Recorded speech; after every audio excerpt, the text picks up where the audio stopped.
Someone once told me the grass is much greener. I still need to watch all of this show in order. There is a mixture of sadness, but at the same time there's a mixture of a little bit of humor, which you can definitely expect in this series. Every character has multiple dimensions, really. Obviously it's a scripted show, but they don't feel scripted. They feel real. They feel genuine. If kids find value in things, I think there is value in them. Because it is art in its own way, and it is very important. Whatever it is, just own it, love what you do and do what you love. If it's cool to you, then, who cares about what the others say? Someone once told me the grass is much greener on the other side.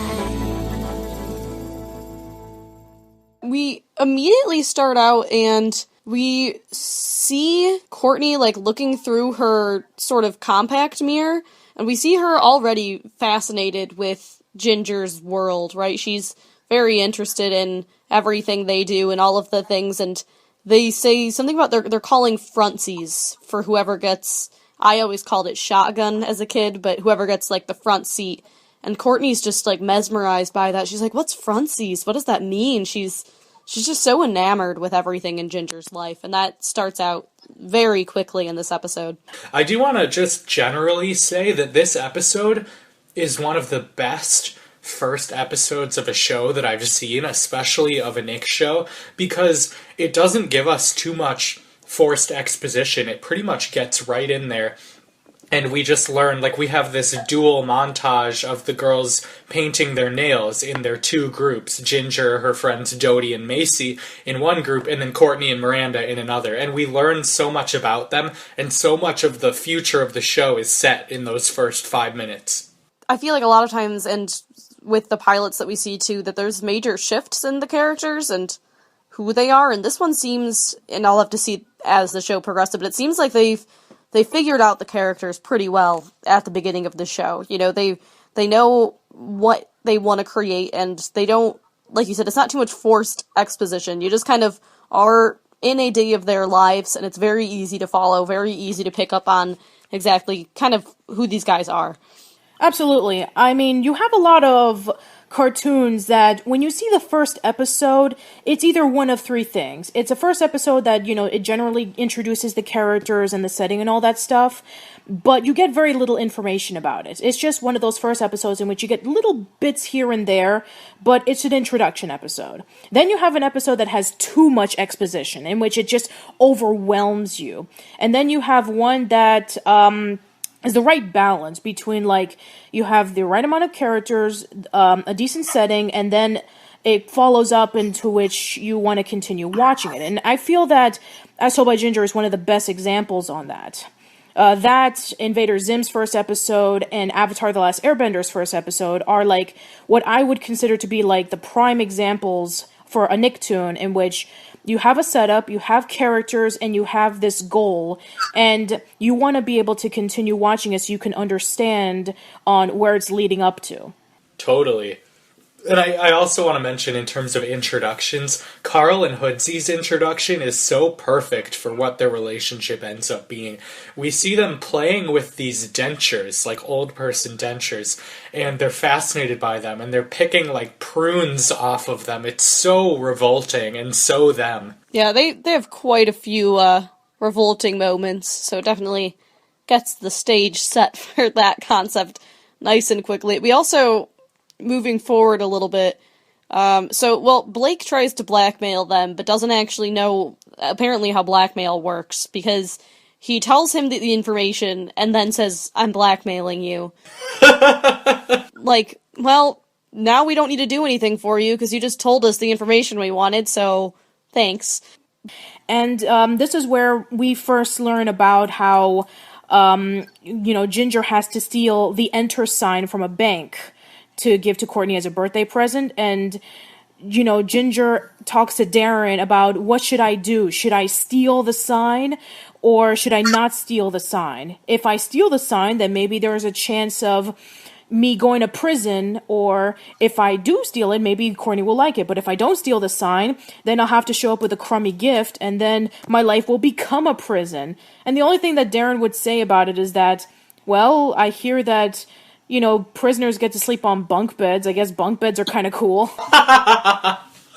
I I love Darren. Yeah, Darren's great, and I feel like that also just helps kind of introduce a little bit of their, their friendship, where she's, she goes to him a lot for advice and things, and I feel like he oftentimes doesn't really know the best thing to say, so he just kind of goes with his thoughts. Yeah, exactly. And you can tell from even the first episode that he doesn't exactly know what to say in certain advice moments. When Ginger's having problems, he says some things, but maybe they're not the right things, which is great because that's pretty relatable. If you're a person and you've never gone through a situation and your friend is going through it right now, what would you say? You try to say what would you feel about it, but maybe you don't exactly know the right solution. Totally. Yeah, and that's a big tenet of the show, and one of Hey Arnold. That you saying that made me think of Hey Arnold, too. It's similar.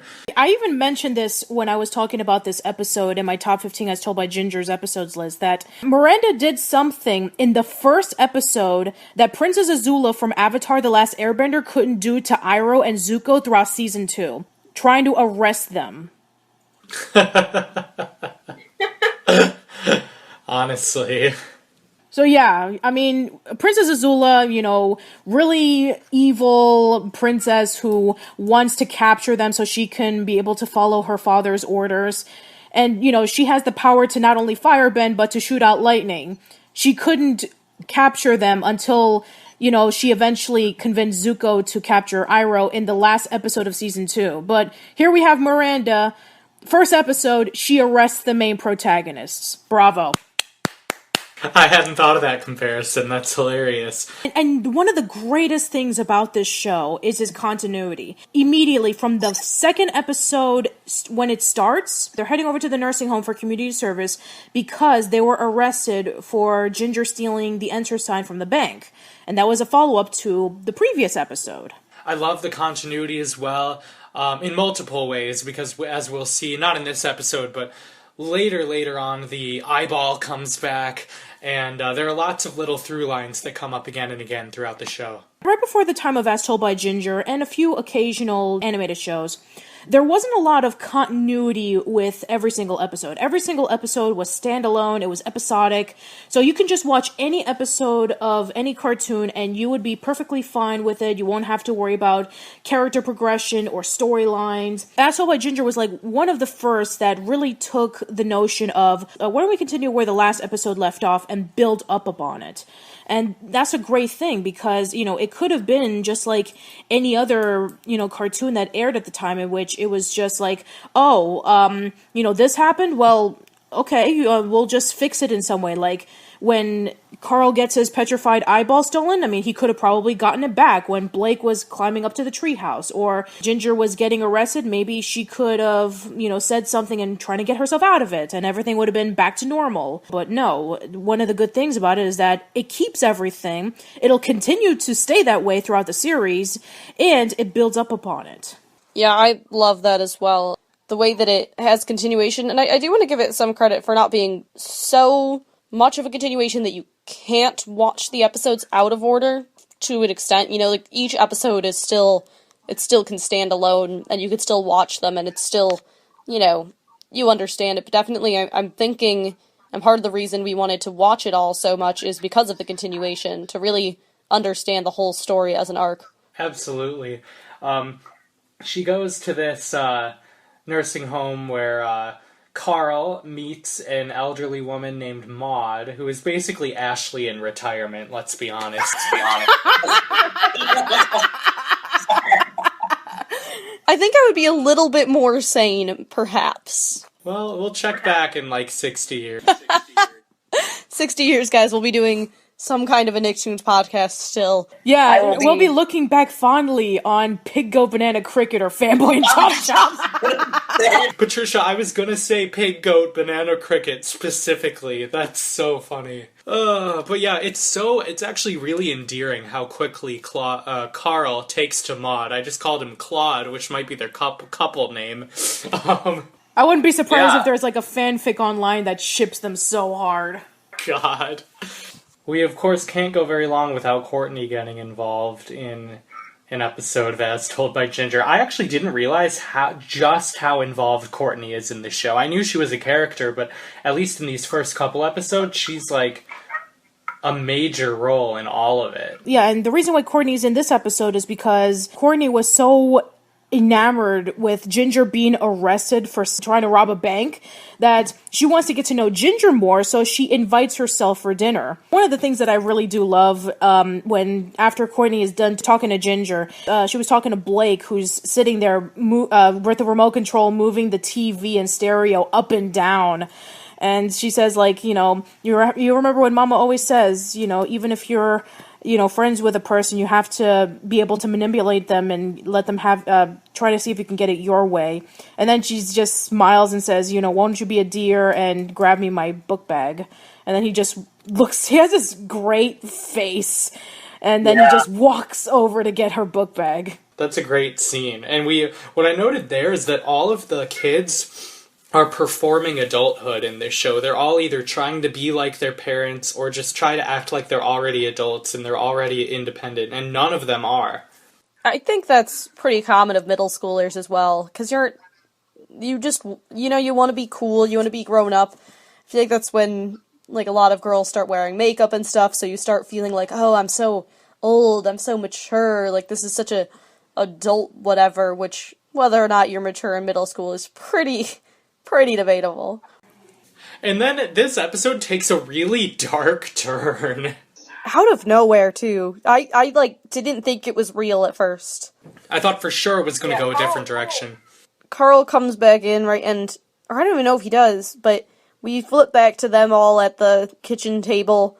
We do get a joke by Lois where she's like, oh, she's on their father's side, really, because she's just being really uncomfortable. She's asking, Courtney to chew her food for her, and like moments later she just like falls face down onto the table and she is dead, genuinely. Oh yes, she's like, I thought maybe she just passed out or something. No, like that really happened. Stunning. Carl gives the eulogy. She donates her gallbladder to Carl. It's all very dark, and Carl's really shaken up about it. Yeah, and then the episode ends with Hoodsy saying, yeah, you wanted to go drop some water balloons up on the roof, and then he smiles and says, I think Maude would have liked that. Oh, poor Maude. Yeah. Then we have Courtney and Miranda talking about the ski trip, and they want to make things interesting. They're trying to find who would be the right person to kind of hook up with Jean-Pierre over at the ski lift. And Courtney suggests Ginger, because why not? And so Courtney gives the bet on that she can get Ginger to go first base with Jean-Pierre up in the ski lift. And Miranda doesn't think that's going to happen. And then Courtney says, well, loser has to do homework for the other person for a whole week. And then Miranda says, you are going down. It's a pretty intense bet, and of course, again, we always have to have Ginger involved in their lives, right? And it's kind of an uncomfortable bet, I feel like, to have, to be like, oh, I'm gonna get these two people to get to first base, the always confusing base system of all of the things that happen, right? What a diplomatic way of saying that. And if you're wondering, for the younger listeners, we're not referring to baseball. We're referring to the other first base. This is another merit of the show, though, is it's not afraid to take on issues that are taboo, and it's not inappropriate. I don't think it's wildly crass or too much. It might be for like a 6-year-old, but for young teenagers, this is a very relevant episode and one that would be, I think, helpful in some ways in terms of processing weird hormones and emotions. Do they have equivalents with other sports games? Do people have, I don't know, first quarter? I don't know. These are the things that bother me in my days. I think it is that term of first base being like an American thing. I don't know if they use it in other countries, so it could be. Let us know in the forum if you are not American and if your country does or does not use the base system. I also want to bring up the jacket that Ginger wears. I'm sure that maybe at one point in our lives we all had to go through this, in which if we don't have something, we're given like a hand-me-down, whether it be from like a sibling or from our own parents. So you have this old, musty, stained jacket, and she has no other choice but to wear it. And so Dodie recommends that she calls it vintage because it looks like something that came out of the 70s and it just crawled up somewhere and died. Yeah, it's a nice supportive moment from Dodie, though, talking about her complication, that she, tries to spin it in a positive way, even though it looks horrible. And huge, too. It's way too big. Oh, yeah. So we can even tell from the jacket that Lois was a bit on the heavy side, even when she was a child. Yeah, and I think, too, this is one of those moments where we kind of get an insight that they're probably not especially wealthy, right? And I mean, there's clues of this throughout the episodes, but definitely the idea that, like, they're not going to go out and buy a jacket, right? They have one. And I think in Lois's mind, she's just helping her out, but it's not any kind of attractive. Yeah. So we get to the ski lodge, and Macy has an adorable line where they line up for the slope, and she goes, "Shouldn't we not be standing this close? People might think we're standing in line to ski." And Dodie's like, "Macy, that's what we're doing." And also another thing, that's also another one of my favorite moments, when we first get introduced to Jean-Pierre. So Ginger is asking Dodie about if she knows how to French kiss, and then Dodie's like, "Of course I do." And then Macy's shocked about this, saying like, "Wait, you were keeping this from me? Who are you?" I think I've seen it like once. It's really simple, and then they just do like this little kiss, and then they all do it, and then Jean-Pierre skis past them and says, "Bonjour, my little snow chickens," and then they just look at each other embarrassed. Yeah. It's, I feel like that's one of those things you see in real life a lot, is the sort of, like, who's experienced, right? Who knows more things, who knows what this is, who's done that, whatever, and so you can see them all trying to work that in. But Darren's at the bottom of the hill, and he's like, "Oh, I thought you said you couldn't ski," and she's like, "Yeah, I didn't think I could," and then just crashes right into him. And then he dies too, like Maude. No, could you... There's a brutal death in every episode of this show. It's like South Park. Yeah, right. Just poor old Maude, and then later a family member, but I can't think of any other deaths. Can we talk about the theme song real quick? We haven't talked about it yet, and I feel like we owe it to the show. Sure. Ashli and I both declared it our favorite on the Friday Nicktoons podcast. Without premeditating, we didn't know each other's list. We both said it's our favorite theme song of all Nicktoons. I would have to say the same thing for me. It encapsulates the show so well in so many ways. It brings the feeling, and like the name of our podcast, the "I'm in between" line, really gets the feeling of when you're in that age and you're kind of envying everybody, but you're all in the same place. And it just, it's such a good song for this show. It fits so well. Yeah, and when you think about it, like, all the other Nicktoons throughout the 90s, they pretty much have no lyrics. It was only until, believe it or not, Rocket Power, in which it started to have lyrics with theirs, and then eventually we had SpongeBob. Oh, no, wait, it's Cat Dog. So we had Cat Dog first. I love Cat Dog's theme song. Yeah, Cat Dog's theme song's pretty fun. Then we had Rocket Powers, and then we had SpongeBob's. Throughout that time, there weren't a lot of, like, lyrics to their theme songs. I mean, there's no lyrics to Rugrats, Ren and Stimpy, and, well, Doug's is just do-do-do-do-do. And, our Monster's the same. Rocko's Modern Life is just repeating the title. Hey Arnold is also repeating the title. Kablam's is basically a rendition of a song called Two-Tone Army by the Toasters. And then Pelswick's is also an instrumental, and then we go over to As Told by Gingers, and it's like a perfect showcase on what the show's going to be about, as well as having memorable tune as well as, good lyrics, both written by the creator herself and the music composer, Jared Faber. Jared Faber, similar to Jim Lang, has pretty much done the music for every project that Emily Kapnick has been involved in. He also did the soundtrack for Suburgatory, which is also an amazing soundtrack. Also, for As Told by Ginger fans, if you are interested, I highly recommend that you watch Suburgatory, because Suburgatory is basically As Told by Ginger, but live action.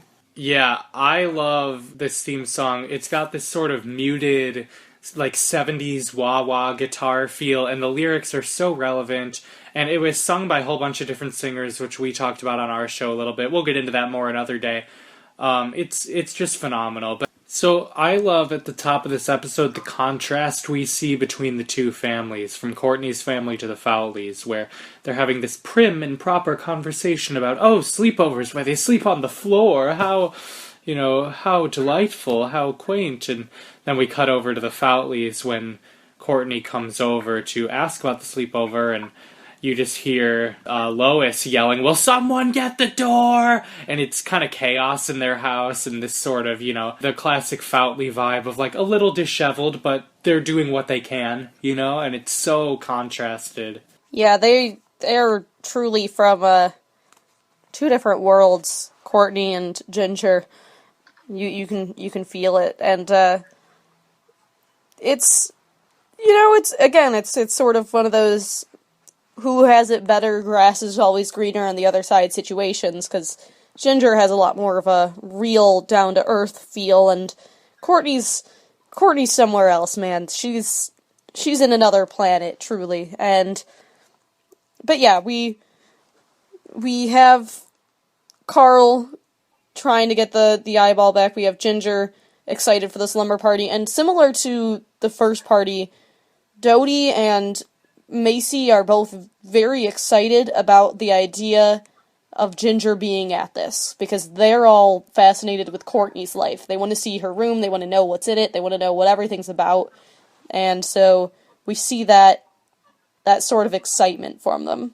Yeah, and we even cut back into Dodie's house, and Dodie is quizzing Ginger about Courtney's friends, which I kind of find interesting. It's like, they know about Courtney's friends, like one of them is Mipsy, and she's going to be like a character that's going to be seen throughout the series, and it's like, what does she have in her charm bracelet, and, getting to learn about them so that Ginger doesn't feel awkward whenever if she goes over to the slumber party and she doesn't know who any of these people are. So it's kind of nice that, Dodie is willing to help Ginger out with learning about who Courtney's friends are. That way it doesn't become, like, too awkward for Ginger, because, she's going to be the odd one out. And, she's not one of the popular kids, and she doesn't know them very well. I mean, with the exception of Miranda, but we already know about that. So it's really nice to kind of see that dynamic. And then we cut over to Carl's side, where he wants to try to open up a jar of rotten eggs. Because he was, like, really shocked by it. He said, we're not supposed to use that, unless it's for emergency purposes.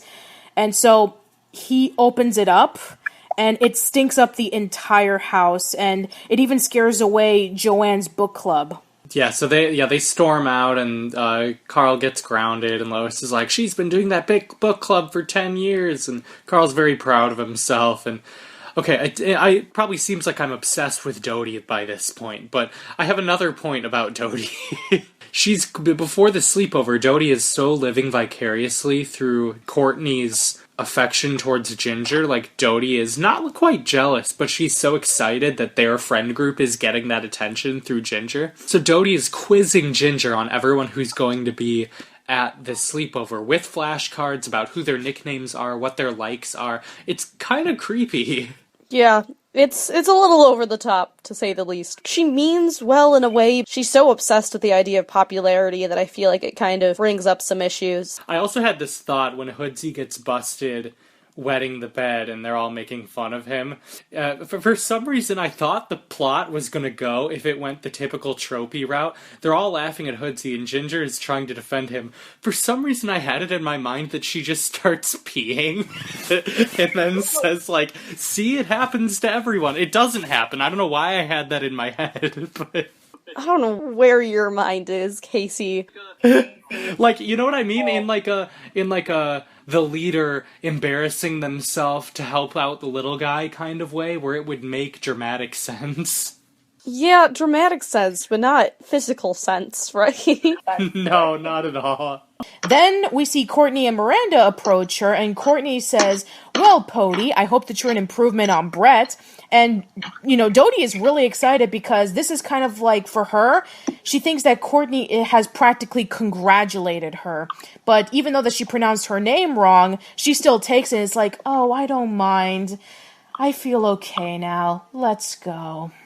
Yeah, I think that, again, this just shows that sort of side of Dodie where any kind of glimpse into popularity that she has is a big deal to her, and she gets super excited about any vague attention from the popular kids. And I feel like in many ways she sees this, school announcements position as like sort of her into joining in with the cool kids. And I think we see that more as the episode goes on too.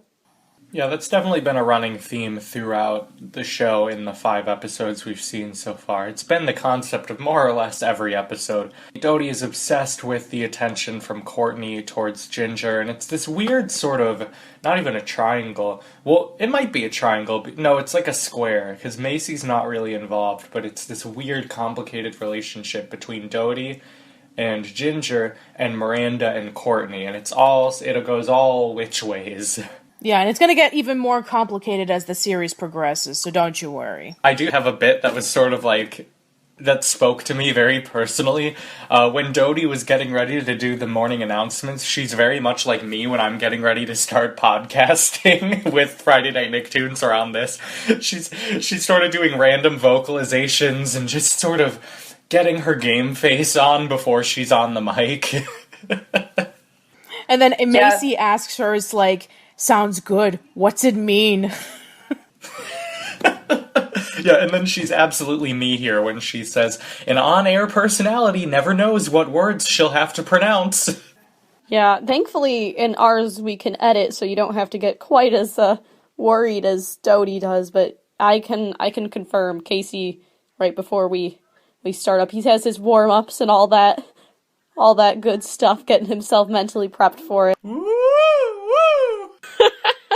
So continuing with the morning announcements, so we cut into the homeroom where Dodie starts announcing simple things like, oh, the chocolate pudding is in the ceiling, but then she starts, slowly she starts getting into discussing about particular people, like, a drip of chocolate pudding almost hit Courtney Grippling and her all-cream ensemble, and then she starts getting more into the gossip, and this is when we see people getting humiliated and embarrassed, and then Miranda saying, like, how does she know that? I don't even know that. And then Courtney gives Dodie a compliment, and then when Dodie hears about it from Ginger, she's really excited about it.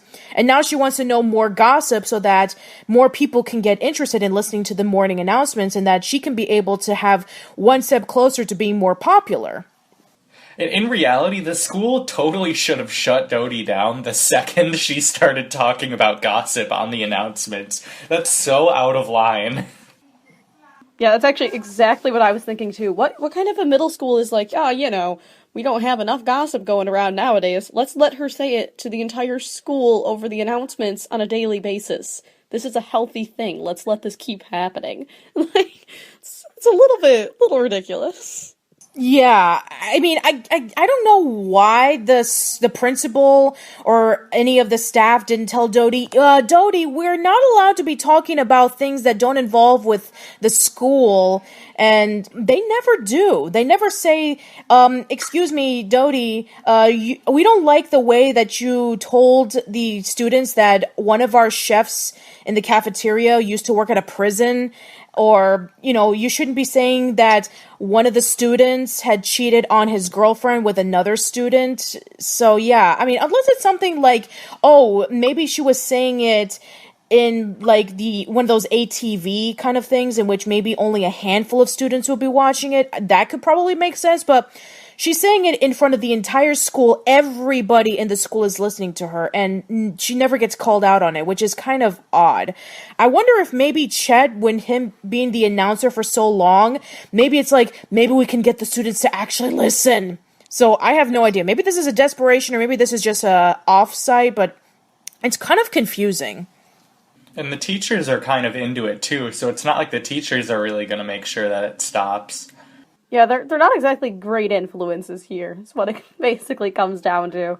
And when the drama becomes about Lice, that's where I think it goes too far. Also, there's no reason for Lice to have the taboo that it does, or for Ginger's mom being the Lice nurse to push everyone as over the top as they were. Ginger truly has no need to be embarrassed, and you just want to tell her, if you wear it with pride and say, who cares, they might leave her alone, but you also wish the other kids would just knock it off. Yeah, exactly. I mean, it's just lice. It's not a big deal. I had lice when I was in high school. Sure, it sucked having it, and I had to cut my hair because the lice was getting too out of control, and, because lice is much more difficult to get rid of when you have longer hair, but it wasn't that bad, to be quite honest. I only had it for maybe 2 weeks. But, yeah, it's not like the worst thing in the world. It's not like it's, I don't know, like the Spanish flu or the bubonic plague or something. Yeah, it's definitely over-stigmatized. It's one of those things that it's inconvenient to have. It's not great. I would always choose to not have lice over having lice, but it doesn't mean that you're a dirty person or whatever. And as we see, eventually, as Courtney is found out to have lice, that often they actually like clean environments more, so... Yeah, it's funny. I remember that crystal clearly from this episode. When this episode started, I told Ashli, I was like, oh my god, this is the one where Courtney gets lice, and she thinks that having clean hair is good, but it's not. And that really messed me up, because it sort of doesn't make sense in the universe. But if your hair is clean, it should be better, right? But no, they actually like clean hair. But let's start with this video. Oh my god. Yeah, it's like one of those educational about you videos, and it's called you and your pituitary gland, and it is the most strange thing that's happening. And then there's this line that made me so uncomfortable. It was like, oh my god, can we even read it? Who's the hardest working gland with the most sex appeal? Why, the pituitary, of course. Watch as it secretes and secretes, and it's in this sort of seductive voice, and I'm like, what's happening? What are we watching? I can't believe that made it into the show. It's so much. Yeah, that is so crazy. I mean, this came out in 2000, so Yeah. You have something like the pituitary gland, where it's basically a gland that helps with your hormonal sex appeal, and they're mentioning this for a kid's show. The same network that has SpongeBob and Fairly Odd Parents. You have something like As Told by Ginger talking about sex. I think there are parents who got upset about SpongeBob because they thought SpongeBob and Patrick are implied to be gay. I remember that being something that happened. That's a total stretch, but this is literally happening in the show. There's no qualms about it. It just happens. Yeah, well, then again, As Told by Ginger was pretty much overlooked when it came out, so I guess nobody really cared. Yeah, so I guess that let him get away with it, which was, crazy. But...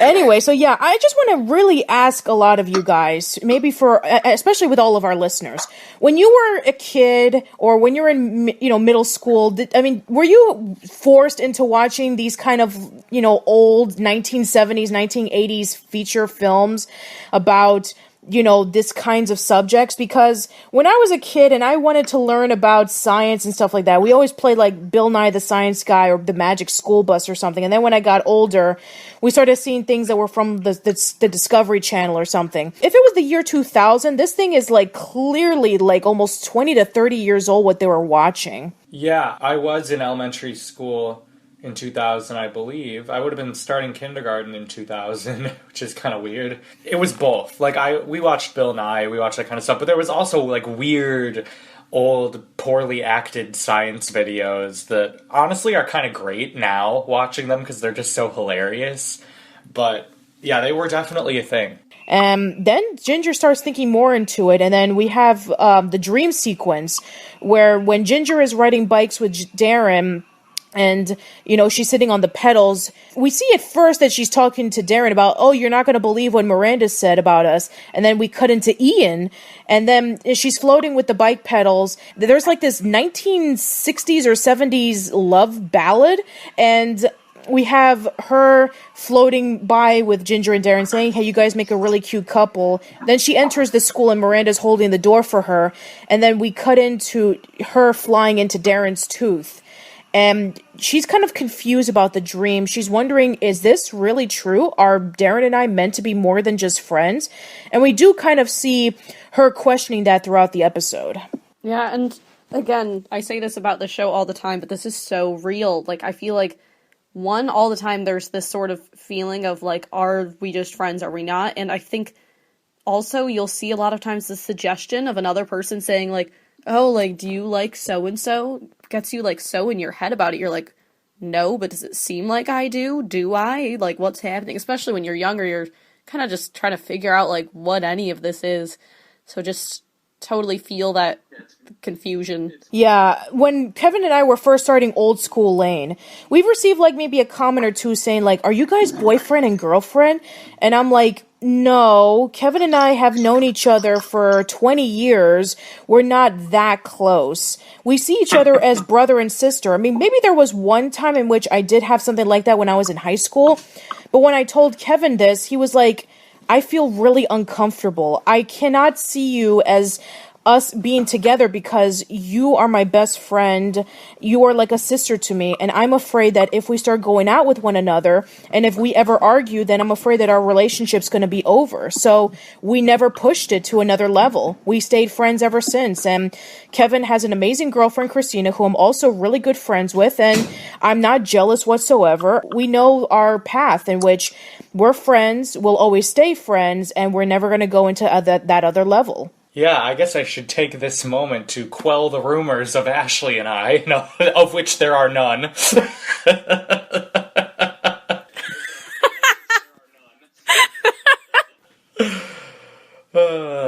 That would be a mess. Oh, man. But yeah, you mentioned that, and I remember I'm kind of surprised that we haven't really gotten any rumors, but our banter I think, indicates that is not something that is possible. But yeah, it's certainly a common issue amongst friendships and, what things are. So feeling her confusion, and we see too, like, after this at the lunch table, she kind of, like, awkwardly, like, half flirts with him in, like, this really uncomfortable way, and Darren's just kind of like, why are you acting funny? Like, so clueless. Oh, she gets so weird. Yeah, she does get really weird. I really like the quote that Macy tries to bring up the excuse that when Darren is asking, why are you guys smiling? And then he says, oh, we're just talking about how terrific yesterday's chili dogs were. Oh, man. Yeah, it's such an uncomfortable episode to watch because it's so real. Like, man, this episode took me back in a lot of ways, and I'll bet it does for a lot of people who watch the show of just, oh, man, it's so awkward navigating this time in your life, and Ginger does it better than most, but even she is an awkward, bumbling mess. Sounds terrific. That's so dumb. I forgot about that, yeah. But they nail it in this episode, too. They make it so believably awkward. You cringe, but just because it's a little too real. Well, Carl and Tootsie go over to Blake's place to try to get the telescope, and he's in the hospital getting his tonsils removed. So I think Carl debates stealing it, and Hoodsie reads off, like, this rule of the new toy code, where he talks about how you can't play with somebody's new toy before they've played with it. And Carl's like, well, who wrote that? Like, who even cares about that? And Hoodsie's like, you wrote it, circa second grade. And just, like, I just love the way they interact. The reverence they treat the written word and, like, their weird sort of legal system that they've devised is so entertaining to me. Yeah, and so in order for Carl and Hoodsie to get Blake's permission, they decide to write a get well card. And they get it from Ginger Stationery, and we see Carl and Hoodsie thinking about what to write for Blake. And then you have Hoodsie saying, "Some don't know what they got until it's gone, and me and Carl found out a little too late." And it sounds like, and he's like saying, "It's a song, Carl, a really good song, the kind of song that makes people cry." They're so good. Yeah, I think that there was like a reference to a song. I think there are some lyrics in which it's like, you don't know what you got until it's gone. Yeah, it's a Joni Mitchell reference. That reveals so much about Hoodsie's character that he listens to Joni Mitchell. His sensitive side is there, and it's out in the open. Hoodsie's one of the best characters. Yeah, exactly. And they're seeing Blake laying down, and they're trying to wake him up so they can be able to be nice with him, trying to grovel him into convincing him to let them borrow the telescope. And even though that Blake is completely weak from getting his tonsils removed, he slowly gets up and he just yells out, "No."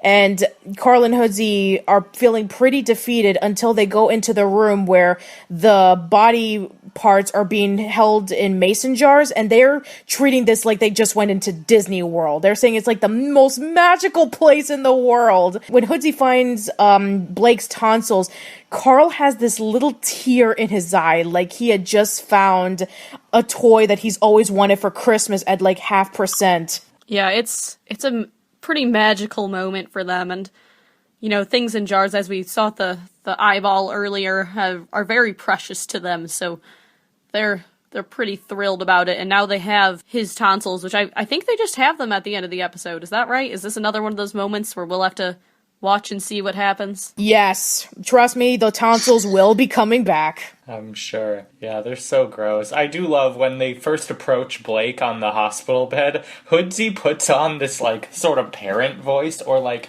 owner talking to their dog, and he goes, "Hello there, friend! Hi!" And it just made me lose it. I thought it was so funny. Oh, he's so weird and great. Yeah. And I do like that we have this real talk between Ginger and Darren where they sort of sort out, like, why she's been acting weird, and that they're open to be able to talk about it, and it's not too uncomfortable of a conversation, honestly. Oh, it's so cute. It's like it's awkward, but not in a way that was awkward before. It's more naturally awkward, whereas before was so forced. And it's when she tells him that she thought maybe she saw him as more than a friend, he goes, "Are you serious?" And it cracks me up. It was like randomly he was like a college frat boy. When Ginger finds out that the letter that she had received was from her father, Darren is kind of skeptical about it because he knows that Ginger's father wasn't around in their lives. He has been known for not showing up in situations, not calling, and with the letter coming in, which is actually a graduation card wishing her a happy graduation, I mean, it's a few months late. We can even see that, you know, it was last June that they graduated, and it's already fall. So this was like from months ago. And Ginger reads more into the letter about how her father is very sorry that he wasn't around during their lives and he wants to be a part of it more. He leaves a phone number, and Ginger is kind of slowly trusting that maybe he's willing to change, while Darren, on the other hand, isn't really as convinced. Yeah, and I think this is the first real discussion we've had. I think up until this point, he's just kind of not been there, maybe referenced, but definitely not talked about Ginger's dad. And I think, again, this is one of those setups, the dealing with a divorced household in a very real, very non-lecturish way is a really cool thing. And I think, too, the way that we see Ginger try to, you know, she gets really excited about this, and I think the hesitation we see between her and Darren, and how he's trying to be a good friend and wants to be encouraging, but also doesn't want to say, like, yeah, your dad's going to be there for sure, because he's totally there for you now, because he doesn't want to watch her get hurt again. And I think it shows their friendship in a really great light. It does, and he's sort of her voice of reason in this episode, and I think he's right, and he ends up being right, obviously, and it's good that she has his input in this very tricky situation. Yeah, Darren could have easily said, "Oh, well, your father has left you his phone number. Well, that clearly means that he's going to be more part of your lives now." because Ginger has been going through this for so long, I guess because, him and Ginger have a close relationship with one another, he is really honest with Ginger, saying, you have to be careful that your dad doesn't snuff you again just like he has in the past. He could have clearly lied to her, but no, he was being really honest with her. And Ginger wants to give her father another chance. We even see her struggling with trying to say the right words to talk to her father when she wants to call him on the phone. And it's such a real thing, too, because she doesn't know what to say, and she even looks into a family album, and the only thing she sees of her father is his leg. And that's basically a perfect example on how much of a restraining relationship that her father was to their lives. Pretty much never around. And it's really strong because with Nickelodeon shows back in the day, the mother was either non-existent to what the plot demanded or dead. Or it was like the stereotypical dumb mom or dad. But it's in that case in which, now we have an instance in which the family is divorced, and we get to see the struggles of it. There have been other Nicktoons in which it has insinuated that the family is divorced, but it wasn't played as real as what happened as told by Ginger. Yeah, and I think real is a word that I will always go back to with this show and the way they portray everything. It just is. It's very good at taking real situations and talking about them in a way that you feel like these are real characters. And like I said, divorce is always a difficult topic to talk about, and I think they deal with it as well as they could. Yeah, it's just a brutal situation. And the poem itself is so relevant to the situation, too. It all pieces together so brilliantly, and that's what I love about this episode. That the art in her life is mirroring what's actually going on in her family life, and that's very painful, but also beautiful. Yes, absolutely. We cut into Carl, and they have nothing for the pet show, and we see Brandon basically kissing up to Mrs. Gordon about his pet monkey, and everybody's like really impressed with it. I just want to point out that one of the kids in the classroom brought a flamingo. How come nobody's talking about the flamingo? That's pretty incredible, honestly. Is that even... are those even obtainable as pets, honestly? I don't have a clue. I mean, unless it was like an illegal exotic pet store, or if you were from Florida and you just so happened to grab a flamingo and find a way to raise it. I have no clue. Can you raise a flamingo? I mean, I know people have had pets like ferrets and a whole bunch of other creatures, but a flamingo, that is amazing. Yeah, they're pretty big, too. They're, I feel like they'd be fairly high maintenance. Anyway, and Mrs. Gordon is so impressed with the monkey, the fact that it blows a kiss and that it's really cute, but seriously, why no flamingo love? Oh, that's so funny. The poem is so good, especially for a middle schooler. It just speaks to her situation so much. I unfortunately don't have any quotes from it. I wish I had some. Do you remember any key lines? I actually do remember the poem from Heart. Wow. I've watched this show so many times that, yes, I do remember the Hello Stranger poem from Heart. So let me read it to you right now. So amazing. We cut into the auditorium where the arts fair is happening. So Courtney presents that she's painting a picture, and she says, "This painting is worth $13,000, a Grippling exclusive." And seriously, $13,000 painted by a middle schooler. I know that some people pay over $1 million for an elephant to paint it, but that's pushing it too much. Okay, so Ms. Zorsky gives the announcement saying, "We'd like to close the arts festival with a poem by a very talented 7th grader," and then Ginger comes into the stage, and she smiles, and she looks a little bit nervous, and then she reads her poem saying, "This is a poem for someone special. It's called Hello Stranger. Hello Stranger, you came just in time. I see your face in a crowd or in a line. Hello Stranger, not a moment too soon. See, that old picture is fading in the drawer of my room. Now toys have gone lost, baby teeth have come loose. There were accidents involving stitches, spilled juice, report cards were shown, and one time I got sick, but it isn't anything that I can't catch you up with real quick. Hello stranger, I saved you a place, and it hardly seems strange now that I've seen your face. And we just have her looking so sad when she finds out that her father never showed up. Oh, and it coincides so well with the tone, with the hopeful tone of the poem, and you see it take a turn for the worse, and she has to finish reading it.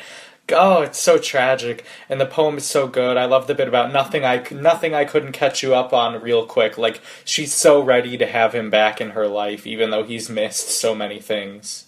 Yeah, it does such a good job of covering all of, like you said, all the things like the baby teeth. Like, you've missed all of this, but it's okay. Like, I'm willing to fill you in on what's there, but he's not around.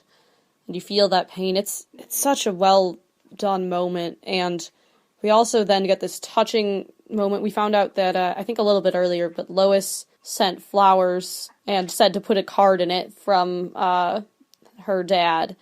And Ginger gets them, reads the note, and then immediately after calls her mom and says, thanks for the flowers. And it's such an amazing relationship they have, where they both get each other, that she knows that her mom would call to give her the flowers. She knows that, and her mom, knows that she's just trying to cheer her up and tries not to take credit for everything. It's so good. It's so beautiful, yeah, that she is okay with her mom lying and actually respects her for it because she's just trying to help.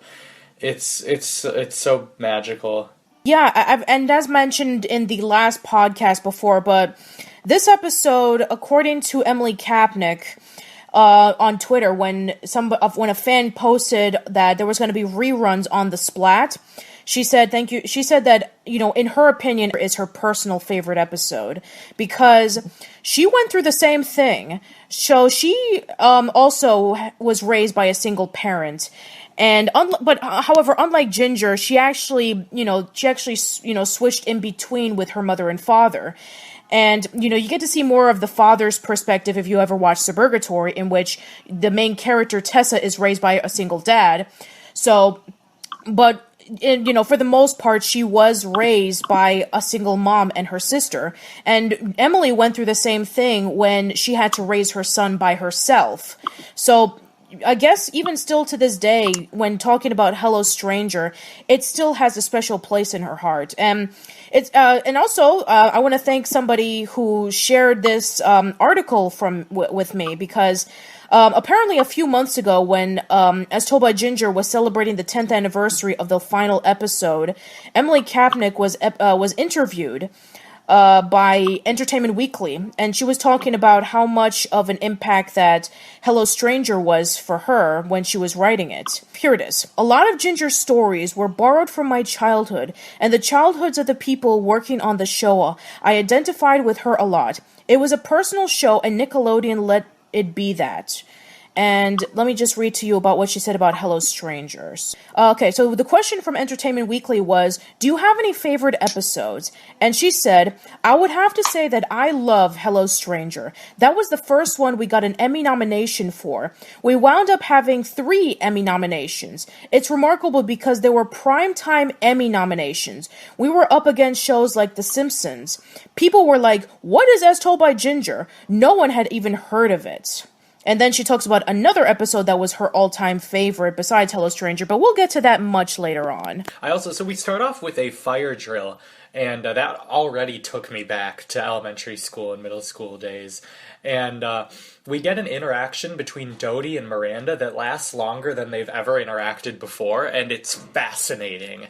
Yeah, because Ginger and Courtney are kind of over in the corner talking, and Miranda says, like, oh, I guess Courtney and Ginger are best friends now, and Dodie gets super insecure about it, and is like, no, they're just talking, it's all good. But the way Miranda is able to very easily manipulate her, and other people as well, to do what she wants them to do is kind of frightening. Yeah, so, Dodie accidentally shares Ginger's secret of having frizzy lizzies. That's basically a secret term of Ginger not being allowed to shave her legs.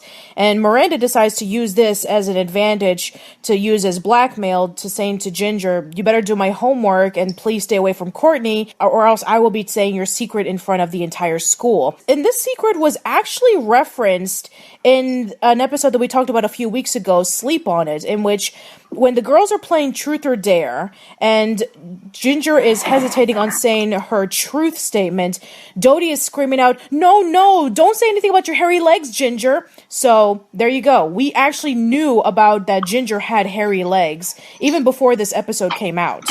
Right, another one of those great continuity moments. Totally. And Dodie ends up just blabbing everything to Miranda because part of me thinks she does this kind of stuff on purpose. Not like consciously, but I think she loves stirring up the drama, even if she's not actively making the choice to do it. Yeah, she definitely does become very apologetic, and then she owns up to it later when it comes up in front of Ginger. She admits that she let all these secrets out and stuff. And there's also this, I think it's Macy says, well, at least you didn't mention her love for Smiley pajamas or that whole tooth fairy thing, which are two secrets that, of course, Dodie also spilled right beforehand. And I don't care what anybody says, if anybody has Smiley pajamas or Smiley t-shirts or anything like that, I will high-five you through the roof. That is awesome. Yeah, I'm one to wear all sorts of what could be considered embarrassing pajamas. I'm not even gonna lie. Last night I slept in a cow onesie, and it was comfortable and wonderful, and I have no regrets. That is awesome. A good amount of this episode is covered sort of with Ginger trying to find a way to remove the hair from her legs. She considers shaving it, but eventually is trying to find sort of a way to get rid of it without having to shave it because her mom told her she can't shave her legs, I guess. Yeah, and I want to bring up a little bit of a tangent here, but there's another episode that we'll be talking about later on that, that Ginger is forbidden from doing because her mother says so, that I kind of understand, but this whole shaving the legs thing, this is one that I clearly don't understand. What is the big deal about shaving your legs? I never had this issue with my mom in which I was not allowed to shave. In fact, I was actually encouraged to shave my legs. For my mom, shaving your legs, especially if you're wearing things like shorts, it makes your legs a little bit more attractive. This is one of the few moments where I don't really agree with Lois's parenting, and that, it's her personal decision. It's not like it hurts Lois if she wants to shave her legs. I think it's, if she doesn't want to, that's cool too. I mean, I know people who, at my age don't, but I think it's a little bit strange that she's so, against it. You can't do this. You cannot shave your legs. Especially when it's causing her so much stress. Yeah, she even brings up this story about how there was a girl her age who ended up shaving her legs behind her mother's back. One thing led up to another with her horse was taken away. And it's okay, what does that have to do with not being allowed to shave her legs? And then she brings up the whole statement about once you start, you can't stop. And it's yeah, that's the same thing with everything if you're trying to keep up with maintaining your body. Same thing with washing your hair. Same thing with brushing your teeth.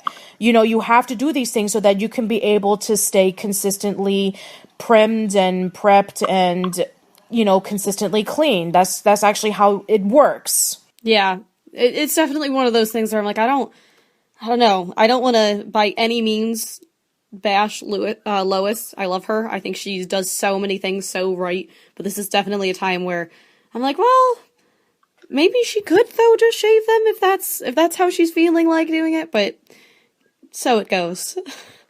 So I agree with you on that completely. Yeah, unless it's something you don't need to shave your legs because you're perfectly fine the way you are. I like the natural look. Okay, I would completely understand that because I remember seeing a video on Facebook last week about people who choose not to shave their legs because they like the natural look. And if you're into that, then that's perfectly fine. But Lois's explanation of Ginger not shaving her legs makes absolutely no sense. As much as I love Lois, she is my favorite character in the series.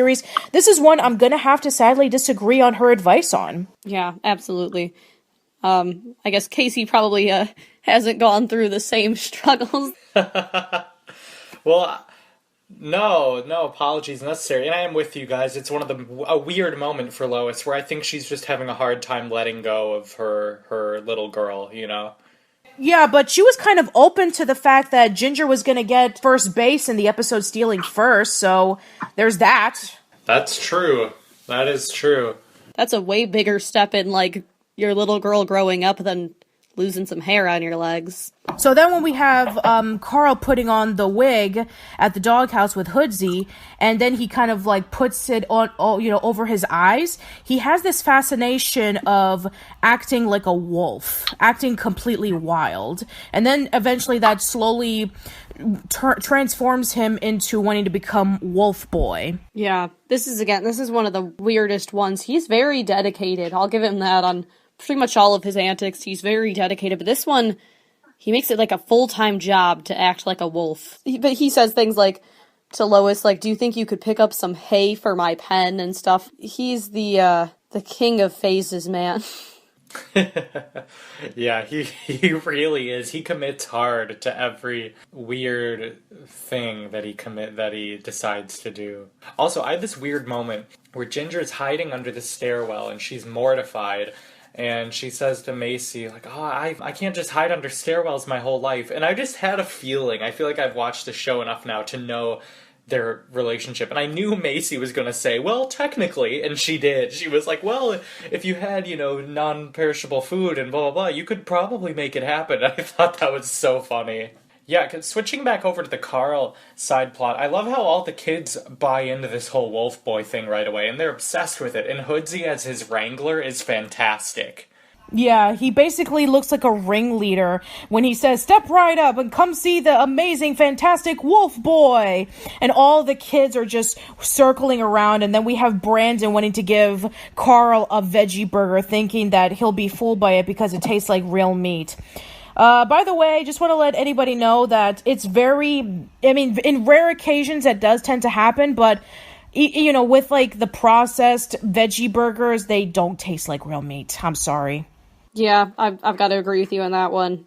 There's a lot of things where people will be like, it tastes just like such and such, or like, this vegan such and such tastes just like the normal kind, and I wish I could say it did, but it usually doesn't to me. Admittedly, like, there are vegetarian, vegan things that are good, but I think they do their best when they try not to taste like things I already eat. Yeah, exactly. So, we have Carl, at first, he just has little patches of hair, and he starts acting like a wolf. But then, throughout the later part in the episode, he just goes all full-blown wolf with the fur and everything. But all the students are so fascinated with Wolf Boy. They're cheering for him. They have huge crowds over at the house. It is just insane. Yeah, the development of his costume, so to speak, just gets out of control. It's nuts. And they let him wear it in class for a little bit. And Hoodsy's explanation of it is so funny. He's talking about how because of Carl's formerly recessive hair gene is why he looks like this. And I love that he knows what a recessive allele is, and like that I guess isn't how it would work, but if it were to happen, I guess that's how it would happen. Yeah, earlier in the episode, Carl was trying to look through Lois's disease book on what would be a good explanation on why he's covered in fur and why he's acting like a wolf. So I guess that's where they got it from. Right. Yeah, the hair parallel in this episode is kind of cool, that there's, totally different, unrelated plots, but they're combined by this common sort of Foutley hair problem, apparently. Yeah, they all have so much to prove, too, because Courtney, as she quickly explains to the other high schoolers that are in class with them, she goes, we happen to be advanced preteens, which, what a statement. Yeah, because there's the two, I guess, mean girls, the popular girls. It's the plastics. Yeah, they totally are. Oh, and you know what the advanced preteens reminds me of? I think it's a SpongeBob quote where he goes, this isn't regular darkness, this is advanced darkness. Yes. I think that's... my gut is telling me that it's the Rock Bottom episode, but I could be wrong on that. Yes, it is the Rock Bottom episode. Nice. So yeah, and I really hate these stereotypical teenagers who think that, just because you're a grade lower than them, they think that they're the higher ups. It's the same thing with Wolfgang from Hey Arnold, in which he's a 5th grader. He's gonna push around the 4th graders. It's like, come on, you're a year older than them. What's the big deal? I mean, not to age myself, I'm at least almost 10 years older than Casey and Ashli. And I'm like, oh, you shouldn't be liking these Nicktoons because you didn't grow up that I didn't, blah, blah, blah. It's like, shut up. But then, when you're a kid, that age relativism is so real. Like, you always think the kids a year older than you know so much more than you, and it's just not true. Yeah, I remember thinking, like, oh man, once I get to high school, I'm gonna be so put together, I'm gonna know what life is. And now I'm here, graduating college, and I'm like, yeah, when I get to, like, I don't know when I'll figure out what's happening, because certainly isn't 22, I can tell you that. Certainly isn't 30 either. This is apparent in this scene in which when Macy goes over to the bathroom, she hears Andrea and Chantal, the high school girls, talking about how much they think that Courtney is such a snobby person who's constantly flipping her hair back and forth, and she's flirting with Will, who's Darren's brother, who we were introduced to in Darren. And then they think about the idea about let's de-bikini her in front of the whole class to show her what she's made of or not made of. Similar to Darren, we have another suggestive topic, de-bikiniing a girl. This is so messed up, man. Like, this is just so uncalled for. This is such a stupid thing that happens. Just the whole idea of, like, all of this and, like, stuffing and all of that sort of pressure makes me upset that it is a thing. And I think that pressure is definitely real at that age, too, especially because, there's some girls that start wearing bras earlier than others, and there's, like, all that whole hubbub and mess that is, but they are uncalled for. That is just unnecessary. I think we should let me monologue about this for like 5 minutes, because I clearly have the most relevant experience to this topic. As disturbing as it kind of is, it also like almost made me emotional thinking about like how many girls grew from this show and had a piece of media that was helping them deal with some of these things that, frankly, most shows and parents and adults just pretty much ignore. Yeah, I mean, think about it. I've even talked about this in my video, my 42-minute long video, I know, shame on me, about why As Told by Ginger was a groundbreaking yet overlooked Nicktoon. And that was a topic that I did discuss about that. It was a show that was focusing on teenagers, and it was more dramatic. Think about a Nicktoon that came out from 1991 up until that point. They were all comedic. Sure, we had, Doug and Hey Arnold, and they talked about everyday life situations, but it focused a lot on a balance between comedy and drama. With As Told by Ginger, it delves more into the fact that, yeah, we want to be able to tell a bigger story that focuses on what teenage girls are going through. And this came out around the same time as Caitlin's Way, which is another heavily overlooked show on Nickelodeon that pretty much nobody remembers. And it also delved with the fact that you have a teenage girl who was a delinquent, and she moved from Philadelphia to Montana to live with a family that she didn't know exist, and she's struggling with trying to fit in and all that stuff. So, yeah, it was around that time in which when Nickelodeon was starting to experiment with trying to break in for an older audience. And a lot of the times it just didn't work. I mean, granted, for example, As Told by Ginger was overlooked for the longest time, and Caitlin's Way is still pretty obscure. So looking back on shows like this, it gives you a massive appreciation that we actually had something like it. And just think about, and our focus on FNN is obviously Nicktoons, and besides Wild Thornberrys and Ginger, of this era, they're all male-dominated shows. Even the shows that sort of have a different gender balance, like Rugrats, the protagonist is always male, without fail. So I think it's interesting that this show... And I wonder how much of that, frankly, had to do with the show not being as much of a success. If it had been about middle school boys, would it still be running? I'm not sure. I don't know. I mean, that's actually a pretty interesting point. I mean, would we be talking about what boys would be going through? Like maybe a guy's going through puberty, or maybe a guy is going on a panty raid or something. Right. Yeah, it would obviously be a very different show, but I wonder if it had been about middle school boys, how it would have been received. Yeah, I mean, I think that with middle school boys, I think that they would have really cranked up the humor. Yeah, I think that would have been a really interesting thing had it been about a boy. But yeah, going into Carl's and Hoodsy's plot, so there's a science fair coming up, and they found a magazine in a garbage can when they were kicked out of the bus because they said something mean about the bus lady, and they found a catalog that contains Albert Einstein DNA for $37. You know, for one of the most influential scientists of all time, Albert Einstein's DNA for $37 is relatively cheap. I mean, think about it. A few years ago, somebody sold Justin Bieber's lock of hair for over $40,000. So, what makes you think that Albert Einstein's wouldn't be a little bit more expensive?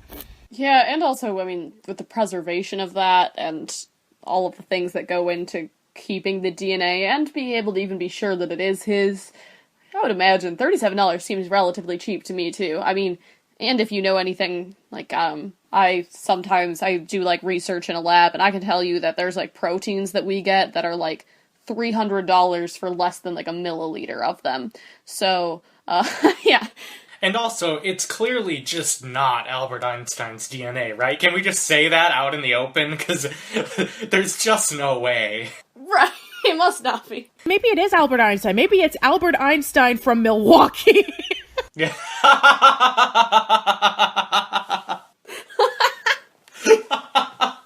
That's hilarious. And honestly, though, even if it is that really an impressive project? Like, hey, look, this is his DNA, and then, like, so? Like, it doesn't mean anything, right? Like, exactly. It doesn't mean a thing. I know that the whole the theme is what makes a genius.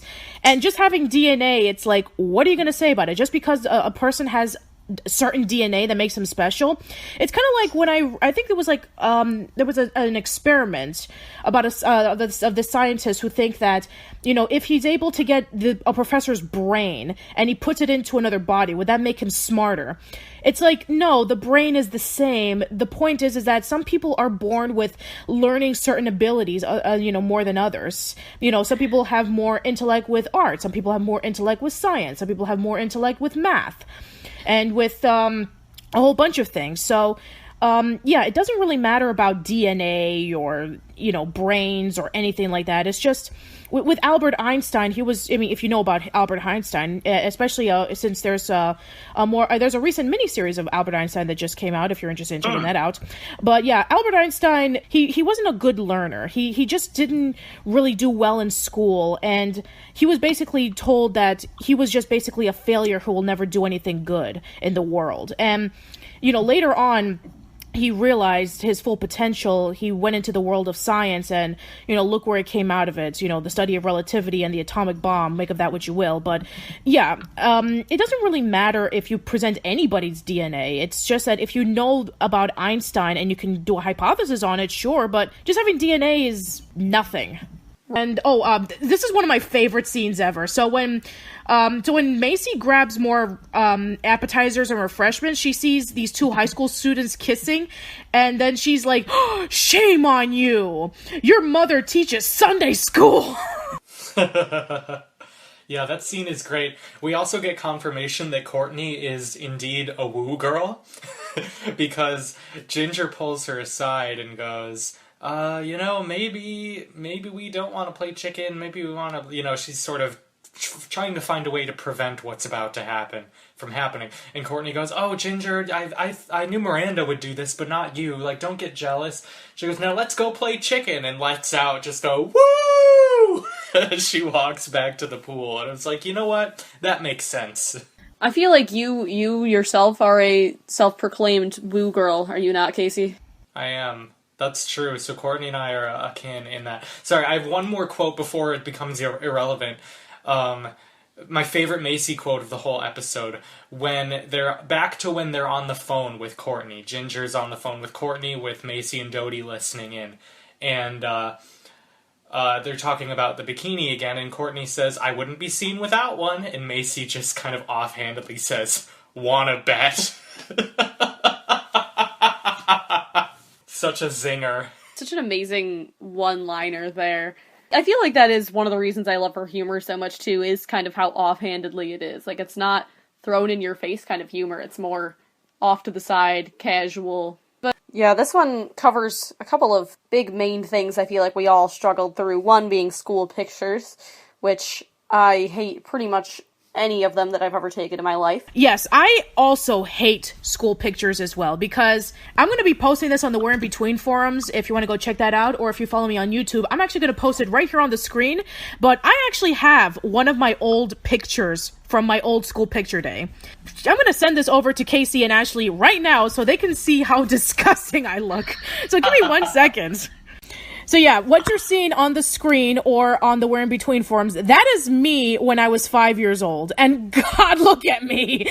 Oh, that's awesome. I have my hair that's poofed up that looks like something that you see in the 80s. Yeah, absolutely. I was losing my teeth, and I have this awful dress with pink flowers, and you can see the neon lasers in the background. Yeah, what is up with that? In the 80s and 90s, we had this, there was this thing in which they had like the neon lights and lasers. So yeah, that was a thing back then. Right. Ours was very neutral when it was like a light blue. I think I had like a choice actually. We could choose between like if we wanted blue or gray or red, but they were still pretty neutral overall.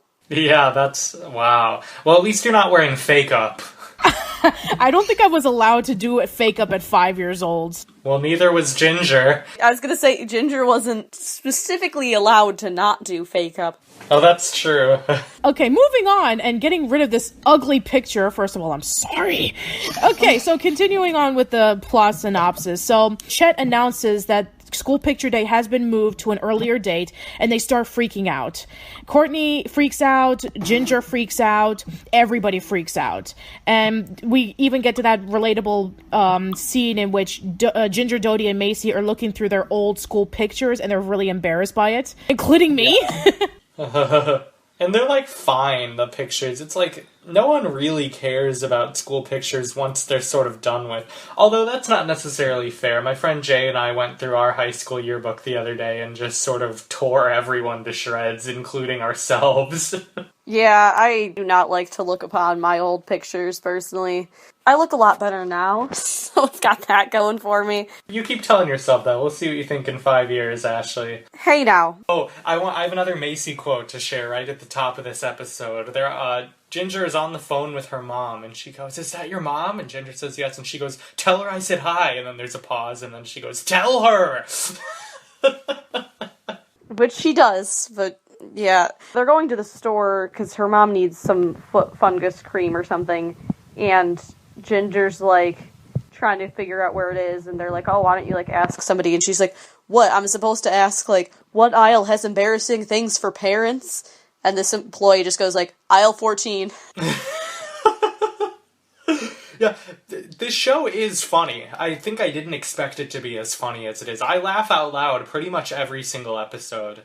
Yeah, it's not a comedy, but it's funny. And so they end up going back home, and they break one of the first rules, which is that they're not allowed to be in Lois's bathroom when Lois isn't around. Yeah, exactly. They're not allowed to be in her bathroom, period. Yeah, she's more strict than I remember. We've talked about this, and I know Lois really develops more as a character later on in the show. I mean, okay, we had Hello Stranger, so we have seen Lois be the Lois that we know and love, but she's also pretty strict, and I think that's a credit to her parenting, but also sometimes it's a little over the top. Yeah, but here's the thing. In this episode, I actually kind of understand why she bans Ginger from putting on makeup until high school, because, you know, maybe for her, makeup is revealing to be too much adult, you know, as opposed to like, oh, you can't shave your legs because of some superstition or whatever.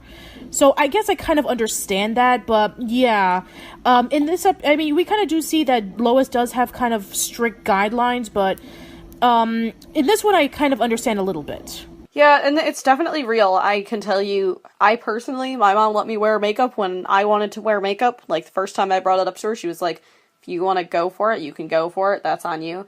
Partially, also, because, fun fact, I got acne really young, and so that was bad, and I wanted to wear makeup on it, and she understood. And it's a double-edged sword, because the more you cover it up, the more acne you get. Not if you wash it properly. That's true. I think I was allergic to the stage makeup, so I would, like, cover up for theater. I would, like, cover up acne, and then it would only get worse. If you use the right things, it's not, and if you buy the right makeup that is meant for... Anyways, we don't need to get into it. Well, that's okay. I mean, we I did know. talk about, for 5 minutes a couple of weeks ago about shaving legs, so I guess makeup is okay. That's true. But moral of the story, I know that I had plenty of friends whose parents or usually mothers specifically, were very against them wearing makeup until insert age here. Which, I get it. I get that it's, like, more adult. I just feel like, to an extent, it's one of those things that doesn't really harm you to do. And I feel like, to an extent, it's, like, whatever age your kid wants to do it. Usually, too, you have a couple of years when you first start wearing makeup, which, as we see in this episode, where you don't know what you're doing, and it looks horrible. And getting those out of the way earlier is probably better than starting out in high school and making the same mistakes I did. It's a process.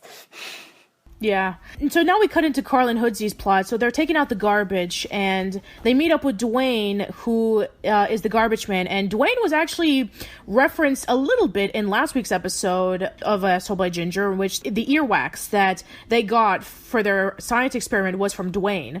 Oh, you're right. I watched these back to back, and I didn't even make that connection. Yeah, well, again, continuity.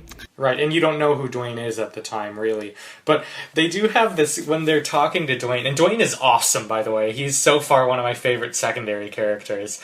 And they just love this guy. And as he's driving away, Carl yells, "You have the best car," or no, he hands them a urinal cake sort of sanitizer thing and says, "Hey, I found this in the trash, like it'd be a great hockey puck." And Carl says, "You have the best garbage," which is Ashli, I feel like, fans' reactions to the Friday Night Nicktoons podcast. Like, we are the best garbage. We are indeed.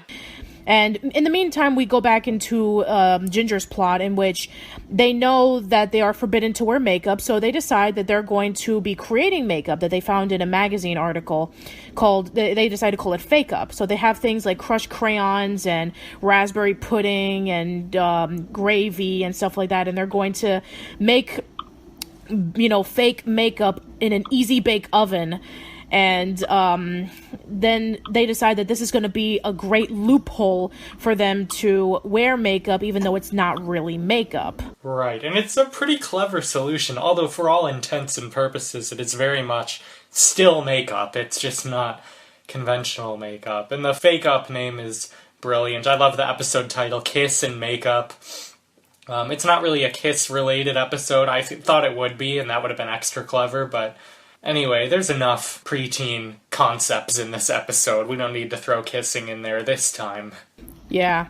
Okay, so finally we cut into the day that school picture day is happening, and it starts with Courtney having all these pictures taken by the photographer, and Miranda has the fan on, and the photographer is acting like he's like those model photographers, saying like, "Oh yes, Courtney, the camera loves you, keep it going." And Courtney's like so over the top with her poses. It's just ridiculous and hilarious, and I love it. Yeah, it's exactly what you would expect when you picture Courtney's picture day, right? It's over the top, it's out of hand, it's phenomenal, it's great. We then lead into Ginger and them walk in, and I think Miranda says, like, "Are they auditioning for clown school?" And Courtney responds with, "I have no idea, but if they are, I have a feeling they're going to get in, because their fake up looks horrible." Then going back over to Blake, we have this sort of heist going on, and I love his quote. Blake is playing with his toy knights, and the way he plays with them is he goes, "I demand you pay the tariff, Sir Galahad," and it's like, Blake, do you not know how to have fun? Yeah, he knows how to have fun by playing, like King Arthur, as opposed to, like, what is it? I mean, what is this, like the year 2000? So he should have been playing Pokemon. Like Star Wars or something, yeah. Yeah, exactly. Right. No judgment, like we say in our theme song, it's you do you do what you like, so I respect that, but he's a weird kid, you gotta admit. Yeah, but then again, a lot of the kids, like Carl and Hoodsy, they're weird, but Blake is weird in a different way. For sure. Darren actually jumps in and says, like, to Carl, like, "You're gonna leave him alone, or I'll tell about your stuffed Lambie pie named Baba. And Carl gets all defensive. He's like, I don't have a stuffed lamb. I was a kid. It was, I barely remember it and stuff, like, gets all defensive about it. So, again, it loops back to that. Everyone kind of had one of those things, and doesn't really make sense to hold it over one person when you have one as well. Yeah, so essentially they blackmail Blake. And can we talk about their demands that they make to Blake, where he goes, okay, get rid of the blanket and never bring it up. And Carl goes, all right, Hoodsy, tell him what it's going to take to make that happen. And very formally, like they do, he goes, all right, number one, I forget the order, but he's like, you have to recarpet our clubhouse in here. Number two, and he's like, oh, God. Number two, you have to do this. And it's just this long list of demands. Then he says, number four, and it cuts away. He's holding a thick stack of index cards, which you can assume that it's a lot of things. Hoodsy is such a funny, like, hype man, sort of like bailiff for Carl. He's a great enforcer of all of Carl's crazy antics. I also love just how, not sophisticated, but they're so smart and crafty and creative. So we open up and their junior high chemistry teacher, who's just getting very enthusiastic about chemistry, and you can tell that the other students they're not really caring. They're caring as much as middle schoolers care about chemistry, which is not enough because chemistry is great. He decides to pair everyone off, and Miranda ends up with Macy, Courtney ends up with Dodie, and Ginger ends up with Ian, which is very exciting to her. We also get this great joke where Courtney asks if she would be able to switch partners or get something to work out, and the teacher's like, is the H in H2O helium? Which obviously it's not. It's hydrogen, for the record. But I just thought it was funny. Classic. Oh, can we talk about this band rehearsal? The band teacher is so legit. He's like, the things he's saying are so true to what, like, cliche jazz teachers say. I'm finally hearing you embrace the space between the notes, which anyone I've ever played with in jazz has said in some variation. Yeah, so it's interesting that out of all the instruments that Carl and Hoodsy are playing, they're playing glockenspiel, which, I don't know, that's not really a common thing to play in band class, is it, Casey? Well, so in my music ed classes, we did learn that you do want to start off like little kids on mallet instruments. There's something tactile and more like our brains respond better to something like that as opposed to a wind instrument. It's less visual. So I get that, but it is weird for a band and not just like a general music class. Going back to Ginger and them, where they're just working in lab together, and Courtney phone calls over to Miranda. They're in the same class, but calls her on her cell phone, and she's like, don't you think it's so, like, interesting that Ginger can just be herself around Ian? Like, usually when you like a guy, you get all, like, anxious and worried, but Ginger, she's just herself with no problems at all. And I just thought the whole concept was funny to me. This was the first moment I felt empathy for Miranda, because what an awful thing to hear from your best friend. Yeah, you're really awkward and uncomfortable around boys you like. What was the point of saying that, Courtney? Usually Miranda's the jerk in this friendship, but that was just out of line.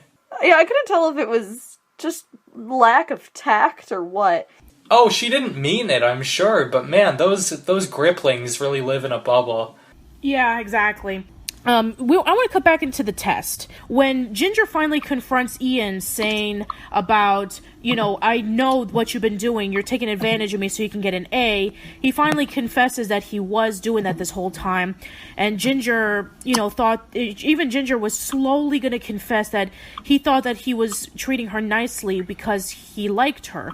But then Courtney intervenes, saying, we're all out of saline solution, can we borrow? And you can even tell that she's trying to save Ginger from humiliation, because when she asks that question, she gives a wink to her. And then she walks away, and then when Ginger looks at her, she kind of has this little nod. So it was kind of like a way of saying, like, I know that you want to tell Ian off, but I don't think this is the right time yet.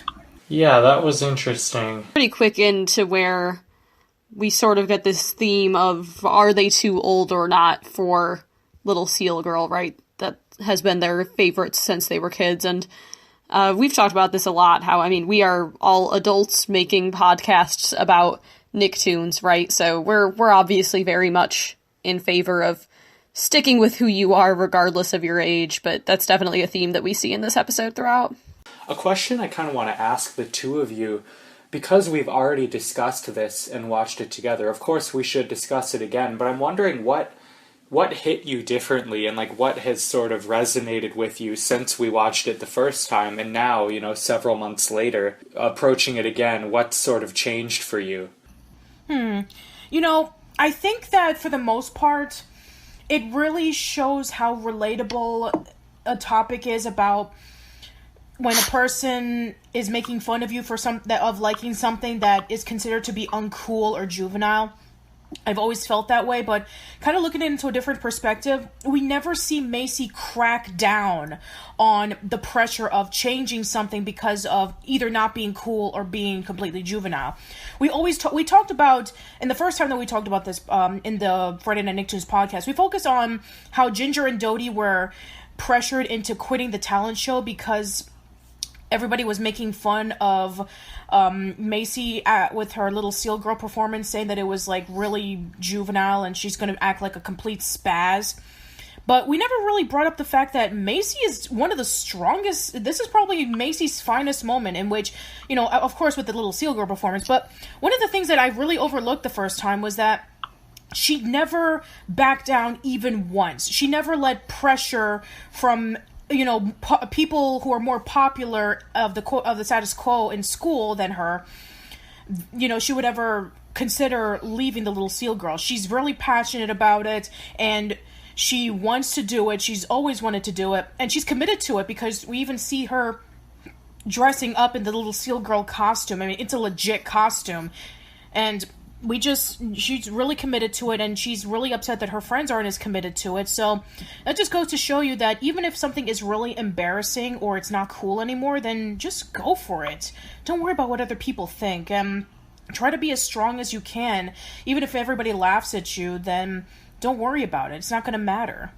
For me, I guess we just, since watching, you know, episodes leading up to this too, it's given me a little bit more perspective of sort of the characters that they've been building throughout it, right? So, definitely still, you've got to love Macy from this episode, right? But I feel like, if anything, I love her even more, given all of her little bits of humor that we've kind of talked about in previous episodes, and getting to see her character more and how it grows, and yeah, really just how strong of a character is. She's so unembarrassed, right? She's 100% herself throughout the show, and she's just so willing to just own everything that she does. So I'd say I agree with Patricia on that. Just watching it and admiring her definitely came up for me too. So now we have Ginger and Dodie confronting Macy, saying we need to leave the little Seal Girl performance because we want to do something that's more 7th grade.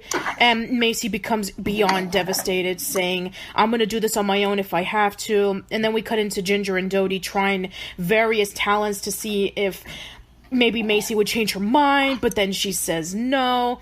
And then, of course, we have probably my favorite Macy line in the entire series, where when Ginger sits her down, and then she begs her, saying, Macy, please, it'll be really cool if we just... And then Macy gets up, she, with her little Seal Girl costume, she says, cool. Do I look like a girl who's concerned with what's cool? And of course, it really made my day when Jackie recited the line for me. It was like, it's like my birthday came early. Yeah, that was fantastic. And that's a great interview. Go give it a listen if you haven't yet. Really, I've enjoyed every single one of those interviews with the voice actors. And correct me if I'm wrong, but I think everyone we've interviewed so far has mentioned Comeback Little Seal Girl, or it's come up. Every single one of them has mentioned Comeback Little Seal Girl. I mean, with Jared, probably not as much because he didn't do the song for that. It was Eric Casimiro, who was one of the directors and producers. But Aspen mentioned Comeback Little Seal Girl, and Jackie mentioned it, obviously. So yeah, there's been at least a lot of mentions of this one episode. Mm-hmm. Yeah, and that makes sense too, right? It's fantastic. It's one of those that, obviously you chose it for your episode with us for a reason, but now having seen more of the show, I understand why it's so unforgettable. Absolutely. Yeah, this has got to be one of the most triumphant moments ever, and you've got to love the energy that Macy puts it into this, you know, because the music cuts out, right? I'm not misremembering. Yeah, the tape, if anybody remembers what a tape is, it gets jumbled and yeah, the song stops, and Macy could have quit right there, but she continues. Yeah, and I love that the audience responds so well to it too, you know, like at first it's kind of embarrassing, and then it's like they see that she's just so unapologetically her. She just goes up, owns it, starts singing. It's like a better version of the Mean Girls talent show where they lose their music, right? But it's her just completely owning it, going in full force. And again, it just shows how confident she is. She kind of comes across sometimes, I think, as this sort of, you know, like awkward character. She's got all of these weird, like, you know, medical issues and everything, but this is probably the first moment where we see just pure confidence from her. Yeah, even still to this day, this is hands down my favorite episode involving with Macy, because, I mean, sure, she has her good moments, but just a triumphant moment like this, where you have, like, this sick, nerdy girl who's out there singing a song that is, you know, on the surface, really embarrassing. It's about something juvenile as a little seal girl living in the real world. And it's so hard to get by, and seals can't even cry, but she sings it like it's the greatest thing in the world, and everybody loves it. For sure. One of my favorite things I think about this episode is that we get these parallels, right? Where it's kind of like there's the witch hunt for who dressed up this statue, right? Somebody vandalized the school statue as a witch, and the principal's kind of going on his own witch hunt, so to speak, while they're doing this play about the traditional witch hunts. And I just think it's kind of a fun situation there. For sure. Yeah, I am absolutely obsessed with this sort of crucible-based kind of musical. And and I love the way, especially, that it parallels real life. As we check in on the musical, I believe 3 times over the course of the episode. Maybe it's more than that. At first, it's subtle, the sort of accusations of who's the witch or who vandalized the witch in real life. And by the end, it becomes, you know, completely art mirroring life. And it's a little more heavy-handed than As Told by Ginger is typically, but I loved it. I want to quickly talk about this. We get this really interesting and bizarre side plot with Carl in this one, and I thought it was so strange to see actual, like, supernatural things happening within As Told by Ginger. And he goes to set up this seance to bring back good old Maude from the dead, and I'm expecting this not to work, right? And then it really does. It actually happens. We actually see her ghost in the form of Hoodsy, which is bizarre just to see in general, but the whole thing is just, it felt not exactly out of place, but kind of unexpected for the show. I think, in my opinion, it's very out of place. You know, for a slice of life cartoon, it has certain boundaries in which it has to be really connected towards real life. You know, you could argue about what about for Hey Arnold, in which, you know, you have Gerald's legends. True, but there were a lot of cases in which you didn't really know if the legends were true. Like, you know, with Pigeon Man, everybody thought that he was a crazy man. Well, that's not true. He was just a man who loved birds. Or Stoop Kid, they thought he was just like this weird guy that he was just left on his stoop, and, you know, he's a lot more tragic. And then the story of Wheeze and Ed, in which there's like this buried treasure, and you can hear the wheezing, but it just turned out to be a bunch of guys making counterfeit pennies. I think the only one that was like 100% confirmed to be real was Big Caesar. Other than that, with Arnold, they're able to make the, you know, the sense in which, you know, you have all these legends that are going around. I mean, sure, they may not be true, but it makes it very fascinating. But as for this, it doesn't feel right. It doesn't feel like something Carl would do. And the only reason why he did this was because he was trying to scare off Lois with, you know, taking car companion Bob's hand, covered it in like a ketchup and making it look like it's blood, and put it in the fridge so that Lois could get freaked out. And then there was another one in which he takes the calf's liver and puts it inside him, making it look like Hoodsy cut him open, and he's, you know, plays dead, and Hoodsy carries a hoe, making it covered in blood, saying like, "I didn't mean to do it, Mrs. Fowley. It was out of my hand." And Lois does not miss a beat. She knows that they're not really doing that. She's not even scared even once. You know, I haven't stopped thinking about this episode since I watched it, in terms of the Maude ghost, and how literal and direct they are. Like, kind of like Ashli said, where you expect it to either not work, or maybe it's all in their heads, but this happens. It just straight up happens. I kind of loved it, just because I love that sort of, like, magical realism sort of world, which is part of why I love Hey Arnold, because even though you're right, Patricia, only one of them is confirmed, I think the Hey Arnold universe is very magical in some ways, probably because we're seeing the show from a child's perspective, and there's an inherent sort of wonder in the way that they see the world. But in As Told by Ginger, middle schoolers start to get a little more cynical, so to see something this otherworldly happen, I don't know, I think it was a bold choice. I'm glad they did it, but I don't know if it was right in the tone of the show, but I'm still glad that it happened. Am I making any sense? I had a lot of feelings about this. Sure, it's fine. We haven't really talked about the setting of As Told by Ginger, and since this one kind of does involve, Sheltered Shrubs, the town, it's set in Connecticut. I just checked on the wiki. I'm interested, Patricia, in sort of your thoughts on the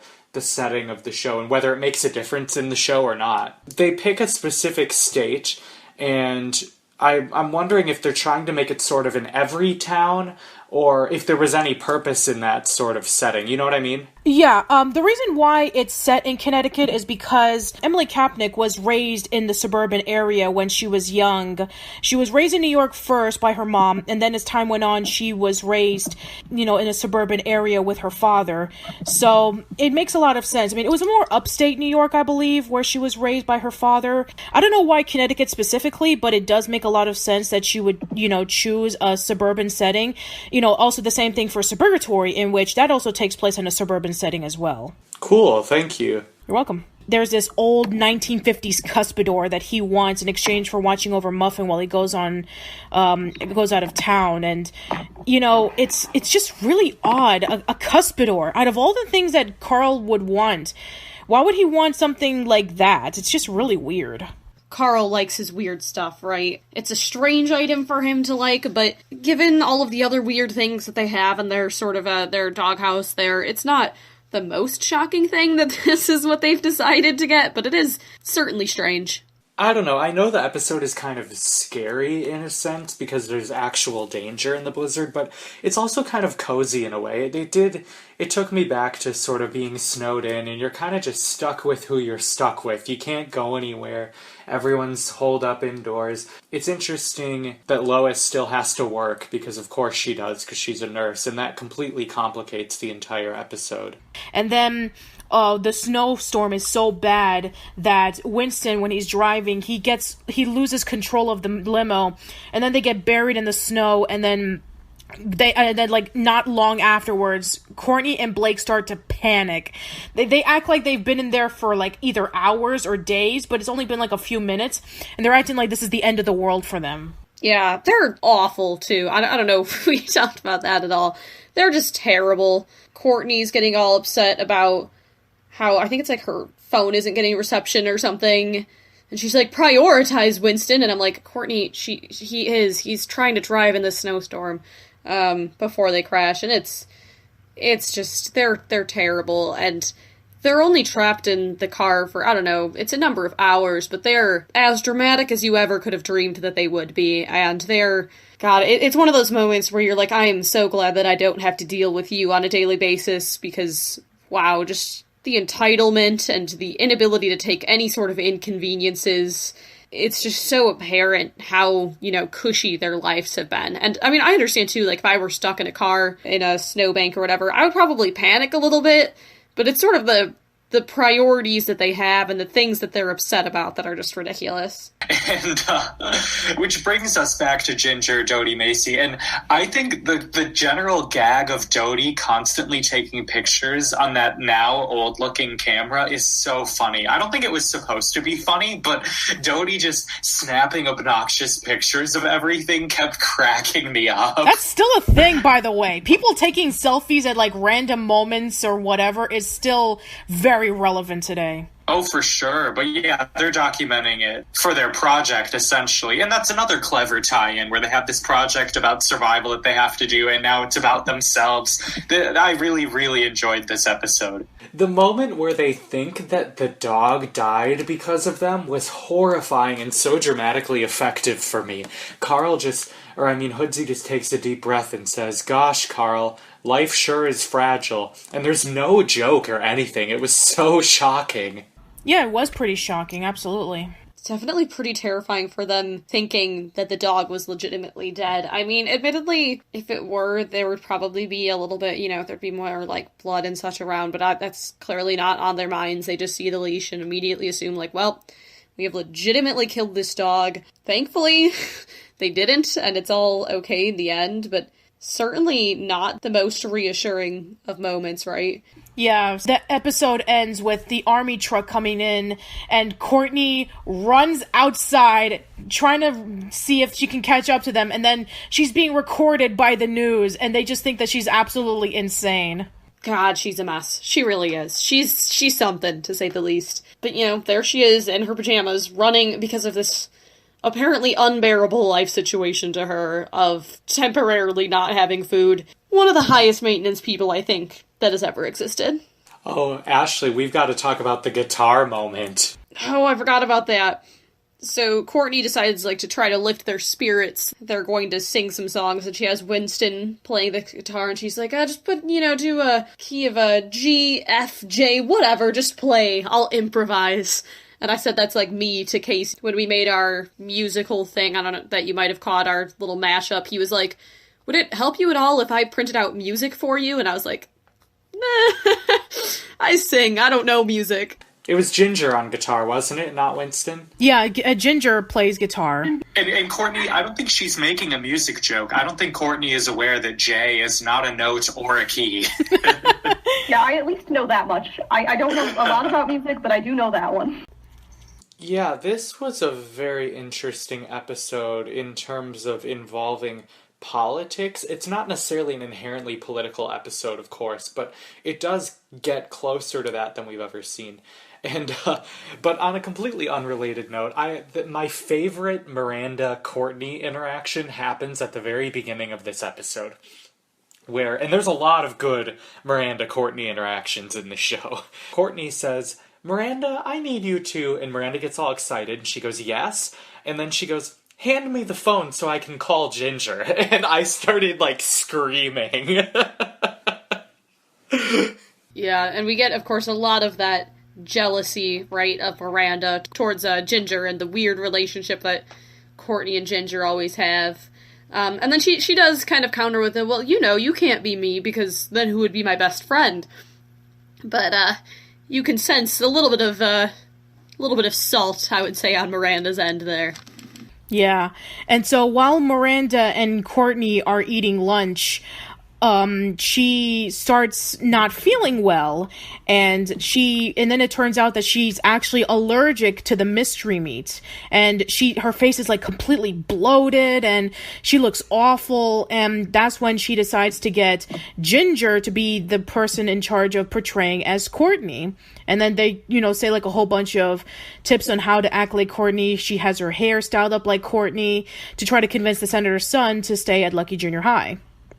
Yeah, and this is another very similar plot to Mean Girls. I know that's come up a few times now, but it's very precise, where she starts as faking it. Granted, it's not to make fun of Courtney like it is in Mean Girls, but she starts sort of badly faking it, and it sort of consumes her and turns her into this monster. This is such a weird episode, everyone, even the adults, just go along with this completely ridiculous concept. And I get it, Courtney has that much social power, and her parents are connected and all that, but how does this work so well? It's so unrealistic. Yeah, I guess this is similar to in the episode that we talked about a few weeks ago where Dodie was saying a whole bunch of gossip in the morning announcements. It's why aren't the teachers saying anything? They shouldn't, the teacher should have immediately shut down Dodie the moment that she says some gossip, but yeah, here we go once again with the teachers being incredibly inadequate. Yeah, it's also super strange because, they end up calling Ginger's mom, right, and saying, where's Ginger been? She hasn't shown up to school in the past, like, week. But, like, you'd think they would at least actually mark the attendance correctly, right? Because clearly the teacher could see that it's Ginger. But apparently they haven't been. And they've actually been marking Courtney's. The whole thing is just so strange in the way that the dealings work. But, you know, it's the weird world they live in where, like you said, the teachers are inadequate in what they're doing. This is one of the episodes where I definitely prefer the Carl Hoodsey plot to the main plot. And yeah, like you said, so he has a case of amnesia, essentially. I think that's what it is, yeah. And he starts going by Rob, his real name, and doesn't go by Hoodsey. And interesting that he chooses Rob and not Robert. I guess that must have been what he went by before he became Hoodsey. I would love an origin story for how he becomes Hoodsey. I don't know if that's coming at all, but I'm curious. No. Oh. Yeah, sorry. The reason why he's called Hoodsey is because he has a purple hoodie on. That's pretty much it. Right, but I mean, I wonder when it started and who, like, did Carl come up with it? It's probably not that important. He's just one of my favorite characters. It's just a nickname. We can all assume that, so yeah, it's never mentioned, unfortunately. So, Rob, I guess we can call him that in this episode, so he starts becoming friends with Brandon, and Joanne is really, she's really supportive of this, because Brandon, as we've seen throughout the previous episode, he's a goody two-shoes kid who's, like, nice and sweet, and he's, like, really over-the-top kind, and Joanne prefers this over Carl, who's, like, a massive troublemaker, and they do a lot of gross things, and they get themselves into trouble.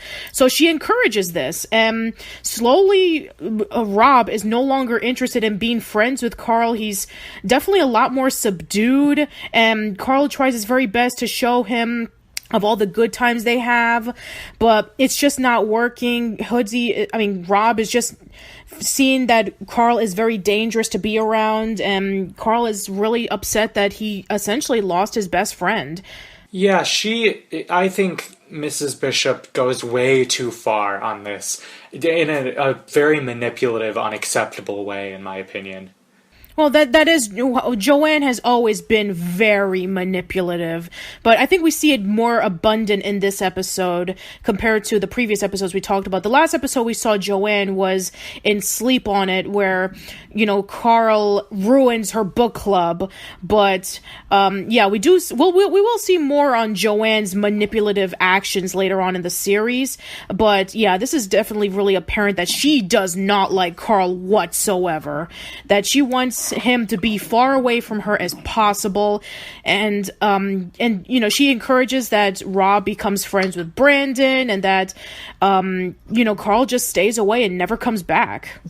Yeah, it's really sad to see that sort of that transition happening with them, and it's strange, and it's kind of one of those things where it's like how much of your personality is built up of your interactions, right? So it's the reason that he's not acting like himself anymore is that he can't remember things, right? So it's like how much of him became him because of being around Carl and because of those memories more than who he is. Kind of like almost like a nature versus nurture kind of moment, if you know what I mean. Yeah, which is a really nice parallel too, because do we really, we always seen Hoodsey kind of like on the back burner compared to Carl, and we do get to see him, we do get to see his shining moments, but Carl is like the lead man. So the fact that, Hoodsey is kind of like his own person, and we get to see, in a sense, like who he can really be without Carl being like manipulative towards him. So we kind of see that, and then we have Ginger being manipulative of acting like Courtney, and she's basically being controlled by Miranda, saying you have to do this is what Courtney would do, and you have to be with these people, you have to know about these people, and you need to hang out with these friends because that's how Courtney would do it, and you have to act this way because that's how Courtney would act. So on the sense, we have Ginger not acting like herself, she's trying to be somebody else, and then we have Hoodsey having amnesia, and he basically is somebody else. He's not like his real self. So that's kind of like the sense of this episode. Yeah, for real. What's uplifting and heartwarming about this episode is Carl and Hoodsey sort of discovering their friendship again.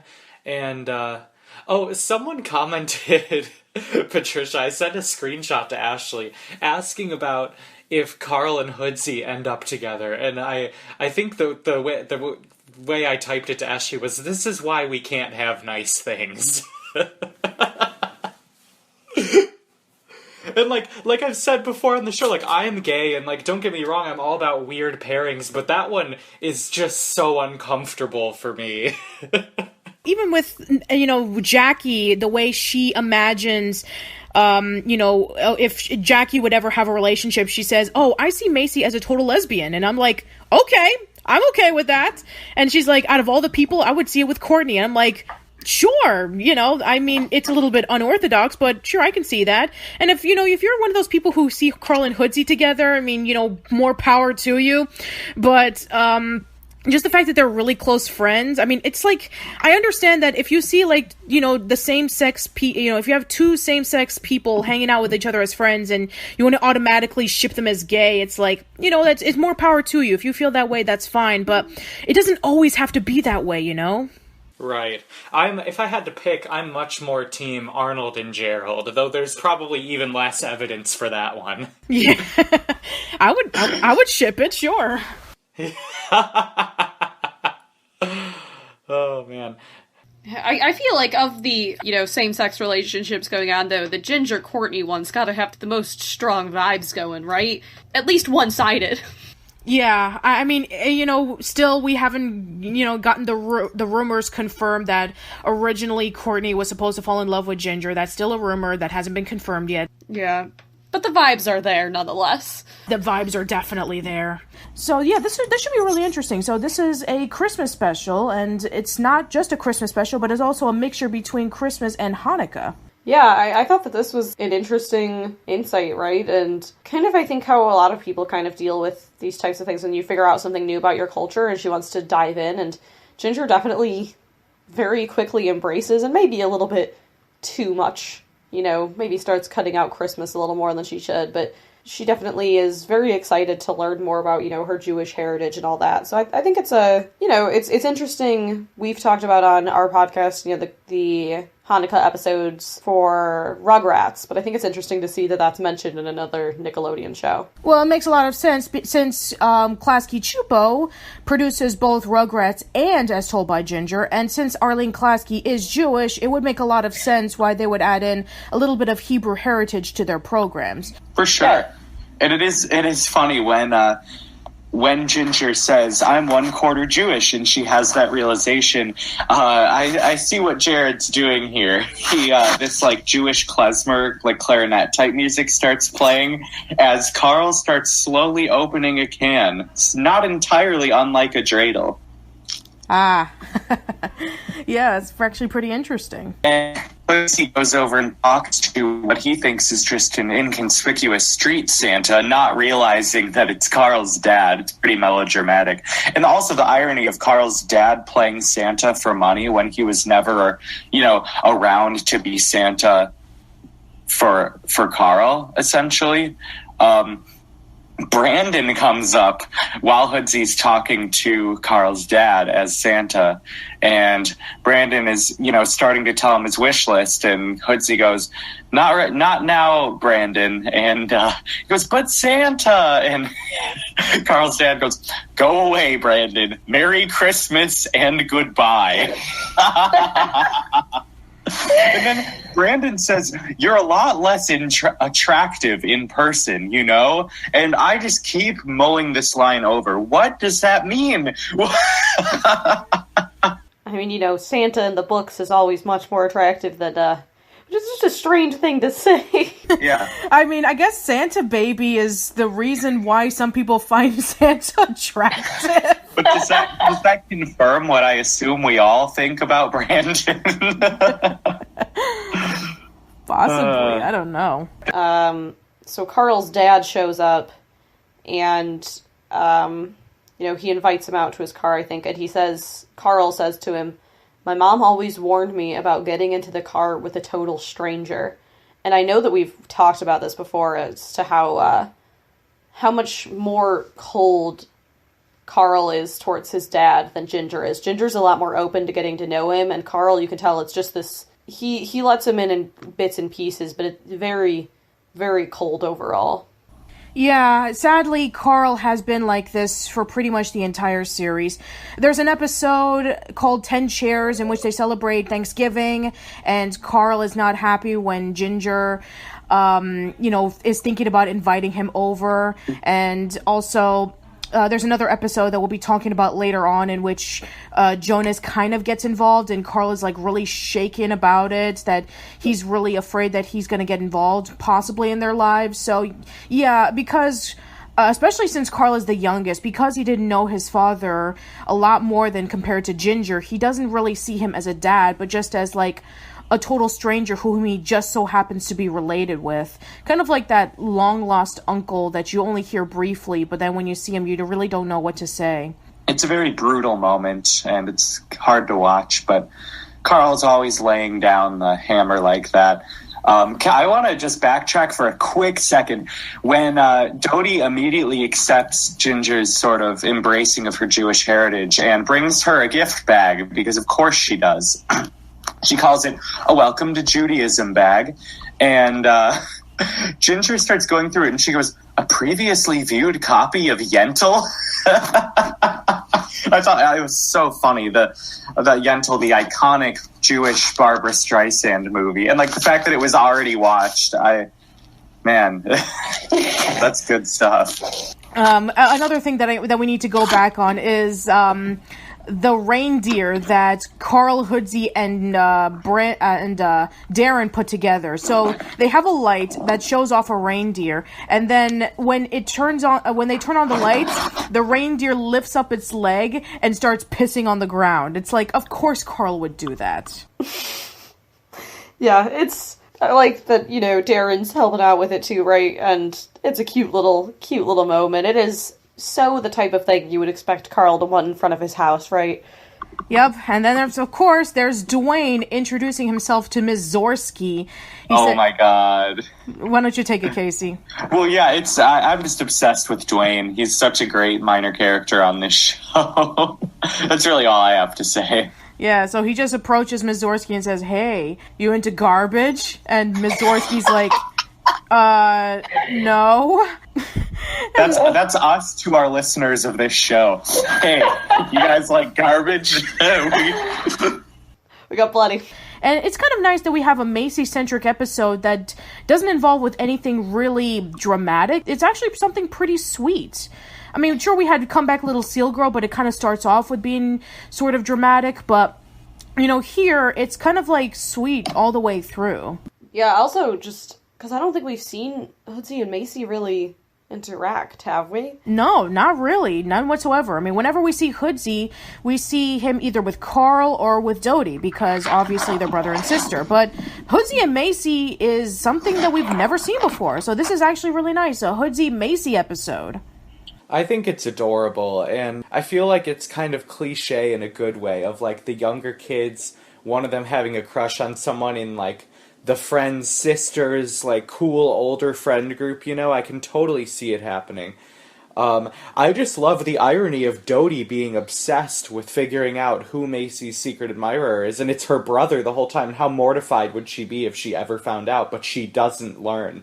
So we have Ginger wanting to ask Ian to the dance, because we've seen throughout the series at this point that she does still have a crush on him, even though that he kind of was using her in the episode The 8 Ticket, so I would think that maybe the relationship would be a little bit more strained, but no, she still has a crush on him, and she still wants to ask him to the dance. Ugh.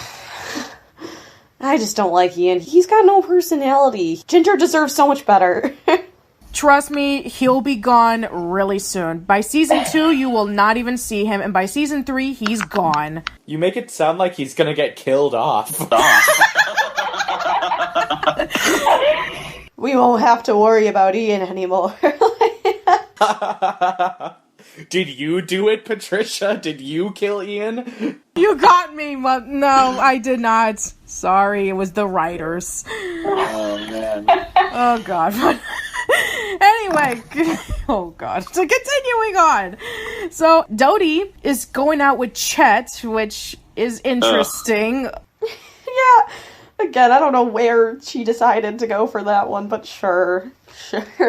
We cut into Carl and Hoodsie's plot, where Carl is reading the newspaper while Mrs. Gordon is teaching class, and it turns out that the local cow, Pinky, is not doing very well, and she needs a heart transplant, and she only has a few hours to live right before she dies.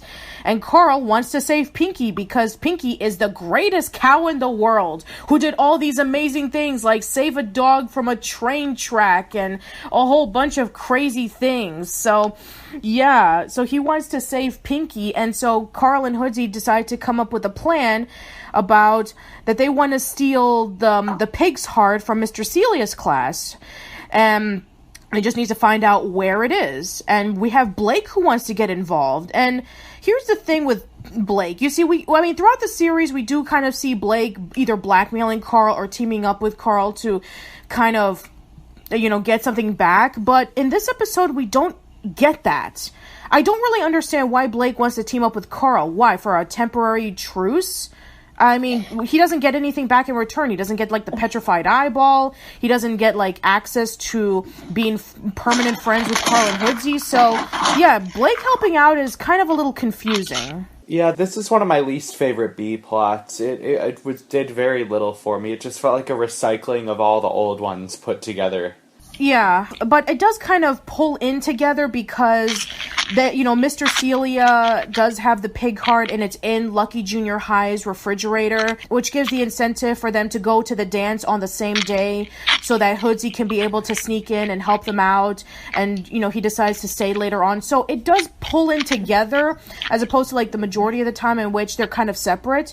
So at least we can give it that. But yeah, I do agree that the plot is pretty forgettable. Yeah, I accept it as a device in which the plot can be carried forward. And I definitely love that Hoodsie ends up going to the dance and, when he picks up his tickets, whatever, he's like, man, comma, mystery. And it's cute. And how, he never really reveals himself, right? But he does go to the dance and meets up with Macy, and I think it's a cute moment. So I accept the B-plot as a way where he could do that, I guess. But, technically he could have just gone and not had a second reason to, right? I guess. That's okay. Sure. And then Darren comes through the window, similar to Sam from Clarissa Explains It All, and says, hey, guess what? I'm not going to go to the dance with you after all. Courtney Grippling invited me. And then Ginger says, I'm sorry, Darren, but... And then Darren basically just interrupts her, thinking that the reason why that Ginger would be saying that is because she's jealous, and she tries to tell him otherwise, but he doesn't listen. I hate that as a plot device. It happens so frequently, I am literally not going to let you finish your sentence thing, and they're like, but I can explain, but wait, if you literally just let me finish this sentence, we wouldn't have this issue at all, but you're not going to let me. You're literally not going to let me finish the sentence, and it's such a common thing. It happens a lot of times in TV shows and such, and it drives me crazy. That's just so... You would just shout it at him or something, right? You would just communicate, people. Come on. Yeah. It's got to be a TV trope for sure. It's also, every episode of Friends. So many sitcoms are like that. Where the misunderstanding depends on people not letting each other finish. And it's if we all just sat down and talked like adults for 30 seconds, the episode would be over.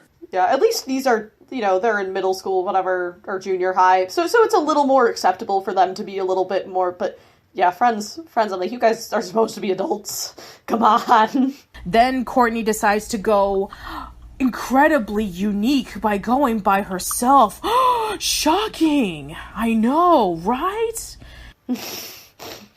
It's a very Courtney thing to make this into a big deal. I like that she owns it, at least, and, doesn't just decide to not go to the dance or something, but plenty of people go alone, right? Ginger did, so... But when Courtney does it, it's a big deal. Yeah, the dance itself is kind of fun.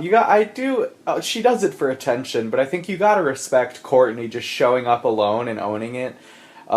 She's still being her insufferable self, but she is, making the best of a rough situation and showing that sort of natural leadership that she does have. Yeah, and of course we need to get into Macy's part of the story, in which when Hoodsie does show up, he shows up as Earl Forkenstock, and he tries to keep his voice low, and because Macy can't see without her glasses, she doesn't recognize Hoodsie, and so they start dancing with one another, and it's all romantic and cute. And then when Dodie sees Hoodsie and Macy together, almost about to kiss, it looks like, she rushes with Chet and pushes him forward, and Hoodsie realizes that Dodie was coming, and so he had to go away. And then we see that he's gone, and Dodie's like, "Oh, I'm too late. Who was that guy?" And then Macy's like, "Earl." It's like, aw, it's so cute. It is very cute. And, props to Hoodsie for going out and doing that. It's a pretty big move. Leaving an older girl a secret admirer note and showing up to the dance and all that. He's normally pretty shy, and obviously he's still shy in that he doesn't show his identity, but, I think it's a pretty big thing for him to do. This gave me some major summer camp flashbacks, specifically to Boy Scouts, even though it's a slightly different thing. Like the no swimming unsupervised in the lake, that was totally a real thing. And so we actually have a little bit of a nice, forward into continuity with the clubhouse that they're hanging on is actually the doghouse that Monster used to live in. So when Monster was gone, they converted it into their clubhouse. And we even see throughout the door that it does say Monster. So that's actually the origins of the dog.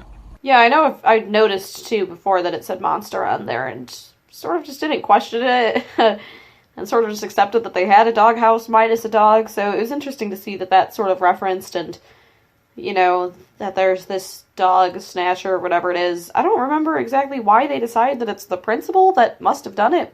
They find a lot of evidence for it, but we'll discuss about that later on. So, in order for them to stay at home so they can be able to investigate sheltered shrubs, because they're going to be going over to a camp, well, Carl's going to a camp, and Hoodsie has to go to his aunt's house, who has a pig farm. So, Carl and Hoodsie convince Lois and Joanne that they're going to be doing a cleaning service dressed up as vampires. So that's why they are going to be, investigating various houses so they can be able to, not only clean, but to look for evidence to see on who's been the one stealing the dogs. Yeah, I found myself not caring as much about the Carl Hoodsie stuff. Okay, the cleaning service I did love. The concept of them running a cleaning service together is gold.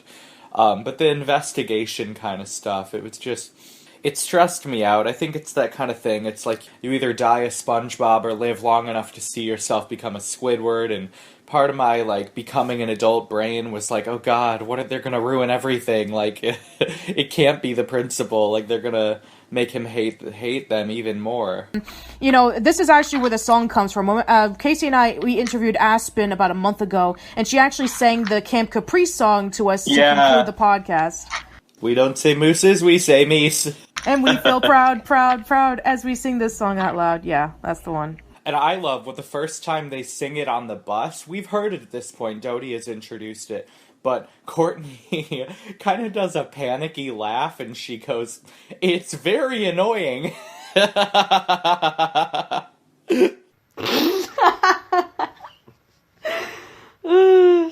pretty much exactly how I felt about it, too.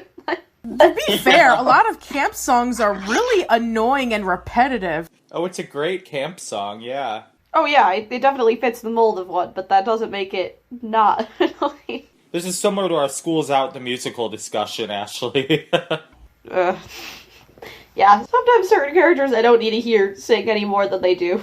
Can we talk about the Darren Miranda sort of pairing that happens in this episode? It's not romantic at all, but I made a note saying, come on, Miranda, give us one episode where we like you. And I think she did. I like outdoorsy Miranda separated from Courtney. She becomes so much better. I liked her too. We find out, she has some pretty strong survival skills. She literally just takes a part of a broken, wooden rod or whatever and throws it into the lake and catches a fish in 2 seconds. She knows how to start a fire, apparently. Yeah, she's definitely rugged, and props to her for being that. I guess she kind of has to be, considering that her dad is the main drill sergeant in the military camp that she happens to be in. Because Courtney canceled on the trip, And because she's not allowed to go there without Courtney, so that's how she ends up going over there. And so Darren goes over there, Chet is over there, and Darren is pretty miserable going into military camp. And the reason why he's there is because his father wants him to toughen up.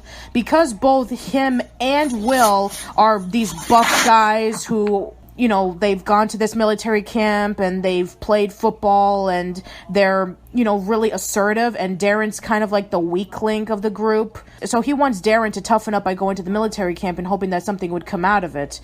Similar to how Courtney is not doing very well in Camp Caprice, Darren is not doing very well in the military camp. Yeah, no, not at all.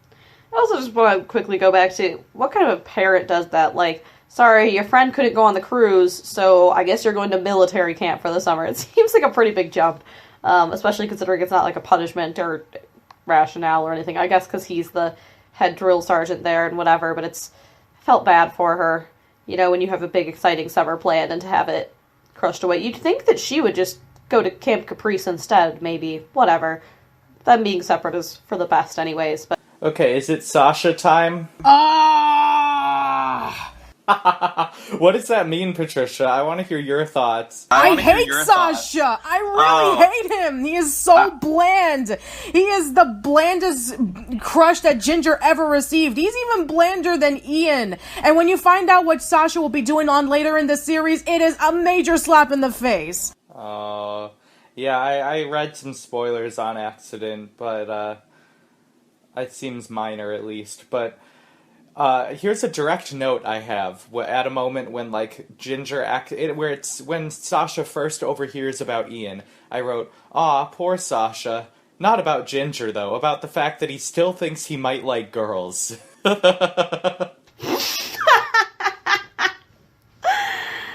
Oh, Casey. Guess it doesn't help that his name is Sasha. Yeah, when I read that note, it was like, my name is Sasha, just so you know. I was like, your name is what? Your parents didn't love you? What? Like, they wanted a daughter? I don't know what happened. As someone with a gender-neutral name, no, but I've never known a male Sasha except on, Drag Race, and that's a whole different thing. I mean, I did meet a man named Carmen once, but Okay. I guess, with Leslie and Shirley, I do know some guys who have female names, that's fine, but Sasha, out of all the names, but, oh my god, okay. So yeah, we do first get introduced to Sasha, and Ginger develops a crush on him right away, but it kind of gets ruined because... at first it starts off with Ginger feeding off the horse, and Sasha comes up and says, you can't do that, it's against the rules, and it turns out that, Ginger knows the horse already. They are kind of really close, and then Courtney comes along and says, excuse me, boy, can I please have some water? And he's not the errand boy, Courtney. I mean, sure, he may work for the camp, but... And then just Sasha looks at her, it's like, okay, I gotta go. And then Courtney says, well, how rude. It's like, Courtney, you can't expect everybody to be servants, right? But no, she does. And it kind of ruins, Ginger's chance of meeting up with Sasha, but yeah, we'll get to that later. So there's this cow that's... Oh my god, this moment. Do you want to talk about it? You could go for it. Can I steal it from you? It's my favorite moment of the episode. This is what confirms to me my theory about Sasha, because this is the cattiest thing that has ever happened on the show. This cow gives birth, and Sasha helps because he's this farmhand kind of type, and he goes, it's a bull. And someone asks, hey, Sasha, what's his name? And he shoots Ginger the dirty, shadiest look and just says, Ian. I actually audibly reacted. I was like, ah! Just so funny. So why you gotta be... I'm honestly, what if she did actually just to have a boyfriend? Why you gotta yeah, move on. You're at a summer camp. If you're gonna continue on with this whole girls thing, there's 100 of them at this camp. Oh God, I'm dying. Yeah, and I didn't get the closure I wanted from this plot. Like, No. I hope we see more, because it was kind of upsetting that it didn't get resolved. It pretty much goes absolutely nowhere. What? Really? Don't worry. The dog will come back, but... And, you know, there may be mentions of Monster, but as for this subplot about the woman, you know, taking the dogs away, nothing. That's so messed up. I was so upset. I was like, who does it? Who just steals dogs and leaves them in the middle of nowhere? Here's another reason why I don't really like the Summer of Camp Caprice. There's plot points that are shown in this episode that go completely nowhere. Like... I don't want to spoil it, but I guess we can go into, like, one of them. The thing with Ginger and Sasha, it's going to end up disappointing. The thing with Darren and Miranda thinking that it may go somewhere because they do spend time together, there's going to be one episode of that, and then it's going to be gone. So, yeah, there's a reason why I don't like Summer of Camp Caprice. It leads up to something really interesting, but then it goes completely nowhere later on. Wow, fair enough. One thing to Sasha's credit, I do think the locket is adorable. When Ginger's back home and she's looking at a locket that says "See you next summer" with a question mark, and it's the two of them in a heart locket. That was cute. Yeah, but unfortunately, it's gonna be ending up pretty disappointingly later on. Oof. So don't even get comfortable. No. So yeah, that is it. We have finally covered every single episode of season 1 of As Told by Ginger. So Awesome. So yeah, we're 1/3 of the series complete. So hope to see you guys around soon, and thank you for listening.